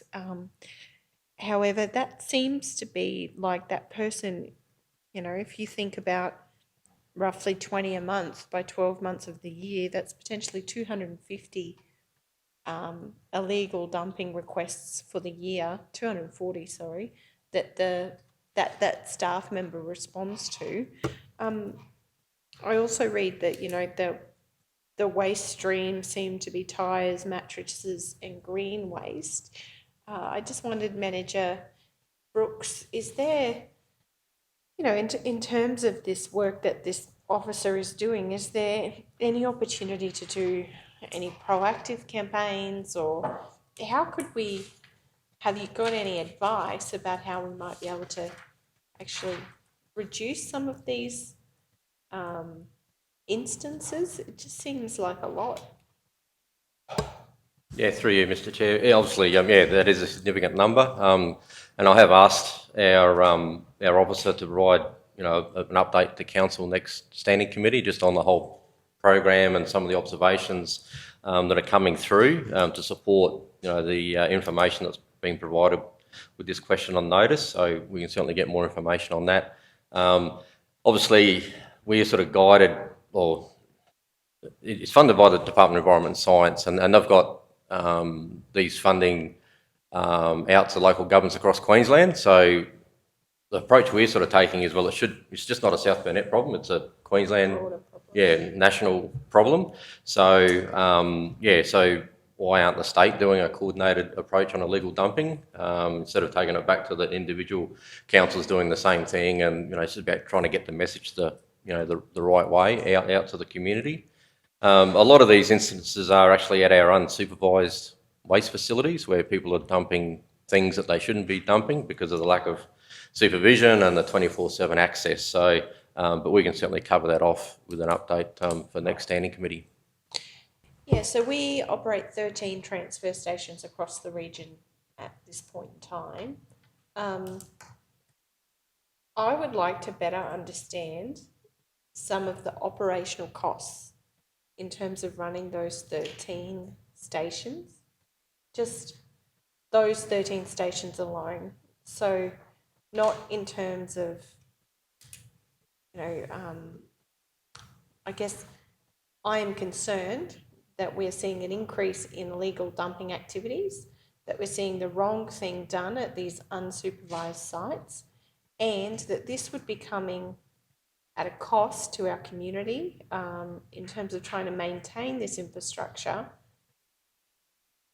And I would like to better understand what the actual operational costs for this council to maintain 13 waste transfer facilities now and into the future are.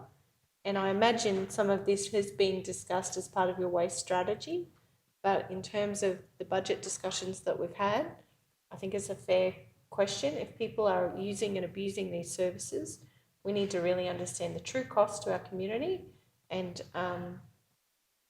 consider what our strategy may be into the future to either reduce some of these sites, dare I say it, or encourage better use of these sites, send a strong message to the community that if these sites aren't being used in the way in which they're intended, that council really will have no choice but to make some difficult decisions about whether they maintain open now and into the future.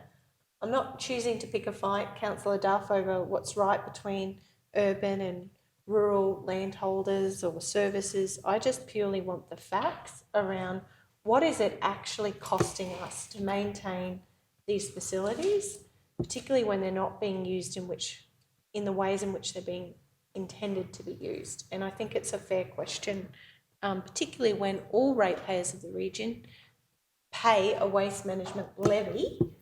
So while you're living in town, you pay your domestic service, you also pay a waste management levy. And I think we need to be transparent in what these costs actually are and think strategically about how we get better outcomes now and into the future. Because I also read the question on notice about recycling at our waste transfer stations. I too would love to see more recycling options at those waste transfer stations, but clearly people aren't doing the right thing now with just all streams of waste.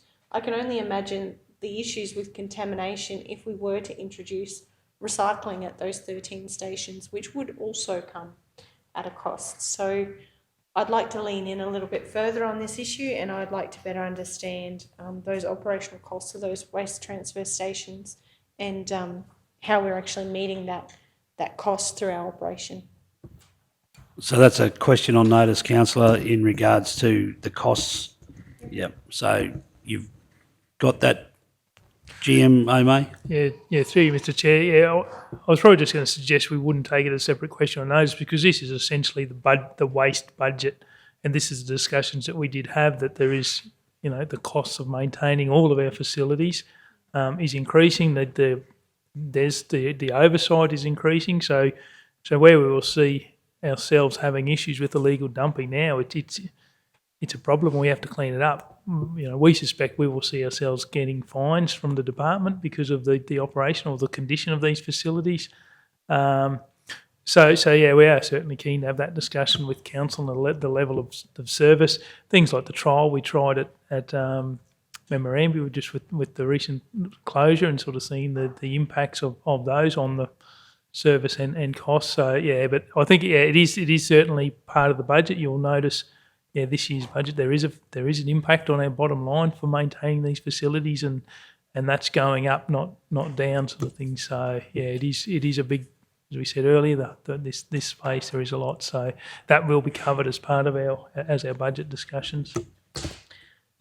And I just understand as well, in the conversations we've had around our budget, the actual cost of maintaining our supervised facilities, the contracts are falling due, and those costs are also expected to increase quite significantly. So probably further to the question on notice, I'd like to understand, what portion we need to be putting aside to cover that increase in cost at our supervised facilities. And yeah, I really want to better understand this issue. I know there's no easy answer, but I can see, looking at our operational budget, this is going to be a challenge now and into the future. And I don't want to see us increasing those environmental management, those waste costs for our community if, services are going to be abused like this. So listen to what General Manager O'May said, and you're asking for a question on notice, but General Manager's saying that those discussions will cover off on that question that you're proposing. So do we need that question on notice, or Yeah, does it through- come yeah, back I'd- in the discussions around the budget?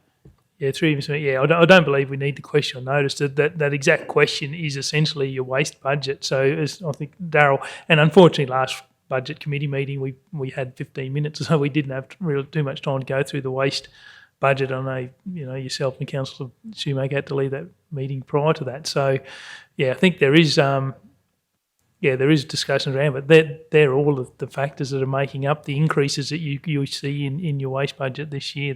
There's a number of factors, and all the ones you've touched on are part of it. Councillor Erkins.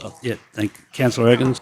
I think it's a little bit like the vandalism that we've been getting as well. You know, maybe an appeal to our community to let them know that, you know, it's costing them money when people dump things illegally. It's costing them money.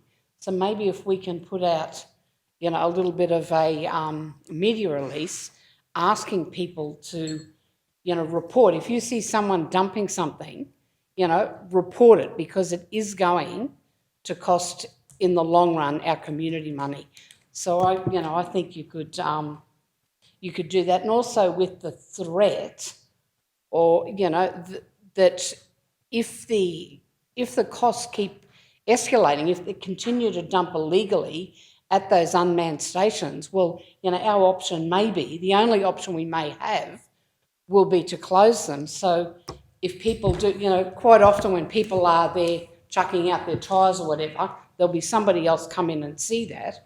So if we can encourage them to report it, you know, you may find, you know, dob in a dumper rather than dob in a druggie. Thanks. GMO, mate. I was just going to say, yeah, funny story. We actually did do that at one of the facilities. We put up signs that if it's abused, it may lead to the closure of the facility. But the signs were stolen. Yeah, after that. So anyway. Yes, thank you, Mr. Chair. I certainly appreciate and support the intention of my colleagues to address what are increasing costs in the waste management area of our council. But having said that, this to me reeks of centralisation again. Do we not see enough of that from our Queensland government without our council going down the same path? Our rural ratepayers in this region, to my mind, receive less for the rates than us living in towns. That is my view, my personal view. They pay good rates and they hope that we grade their road once a year. To take away or consider taking away the waste transfer station and encouraging or pushing people into our centralised, supervised dumps, to me, is not progress. It's a sign of regression. And I believe that we should be focusing on other areas of saving money or increasing revenue before we start to look at essential services like this that our farmers rely on. And let's be realistic, our farmers cop a flogging from the Queensland government. The last thing they need is a flogging for us as a council to take away another service. I would expect that it's not our good hard-working farmers that live out in these regions and use these transfer stations that are the problem, but it's probably a minority of rogues who are in there doing the wrong thing, probably serial offenders. And I, councillors, think it would be unfair to punish or even warn our local farmers that live out in our villages and our districts that we're going to take away their transfer stations or consider it if this behaviour isn't pulled into line. I think we need to explore two counts. One, we need to explore other ways in which we can save funds or raise revenue without reducing services to our community. And number two, explore more creative options as to how we can police and manage this illegal dumping problem, include raising the issue with the state government as to their responsibilities to manage and educate the community on illegal dumping and the cost to the ratepayer and to the taxpayer. So it will be, you will be hard pressed to find a day while I'm standing in this chamber that I will support the closure of transfer stations in the South Burnett. Thank you, Mr. Chair. Thank you, Mayor. Yes, I don't know that was, I'm not speaking for the other councillors, they're here, they can do that, but I didn't take that. I think it was just a conversation point. I didn't, anyway, we'll leave it at that. So, Councillor Duff? Thank you. Yes, I agree with what Mayor Otto has said. I've been fighting for the rural transfer stations ever since I was elected. I absolutely think that they are essential for those communities. And when we did, I remember a number of years ago, we actually did an exercise about how close people have to drive. And when I challenged the officer, we actually, to get those distances, we actually needed to put more transfer stations because some people are driving further than was the desired distance. So the very fact that we supported the Maidenwell transfer station and the shifting of it, I know it was on the list. Maidenwell, I think, with Heisel were two that were on the list to potentially close if you're looking at rationalising transfer stations. So the very fact that we've spent that money and we've said we're going to shift that is an indication to our community, and I back that 100%, that we are going to support those smaller areas, and as Mayor Otto said, to keep the decentralising happening rather than centralising and supporting our rural communities. So I'm certainly not interested in looking at closures, but certainly ways of, as Mayor Otto said, ways to mitigate illegal dumping, but definitely not looking at anything to do with closing transfer stations because, like I said, we sent a message to the community that we were looking at to keep those transfer stations by supporting the Maidenwell one. Yeah, look, we need to stay on track here. These are questions on notice. We're starting to get into conversations around budgetary issues and all that sort of stuff, and whether we close or keep open transfer stations. So I guess, Councillor Shoemaker, you're right in reply, keeping in mind that we're discussing the acceptance of the answers to the questions, and the conversation is sort of getting off track a bit. Yes, thank you, Councillor Jones. Certainly appreciate the response to the questions on notice. Just in wrapping up, I don't disagree that waste transfer stations, they are critical infrastructure, they are essential, and I do want to see people doing the right thing with their waste. However, I don't want to see our ratepayers trying to, being hit with the costs of, with having to cover the escalating costs that we are hearing about today. Certainly, Mayor Otto and Councillor Duff, I welcome your solutions for saving funds and raising revenue without cutting services to our community.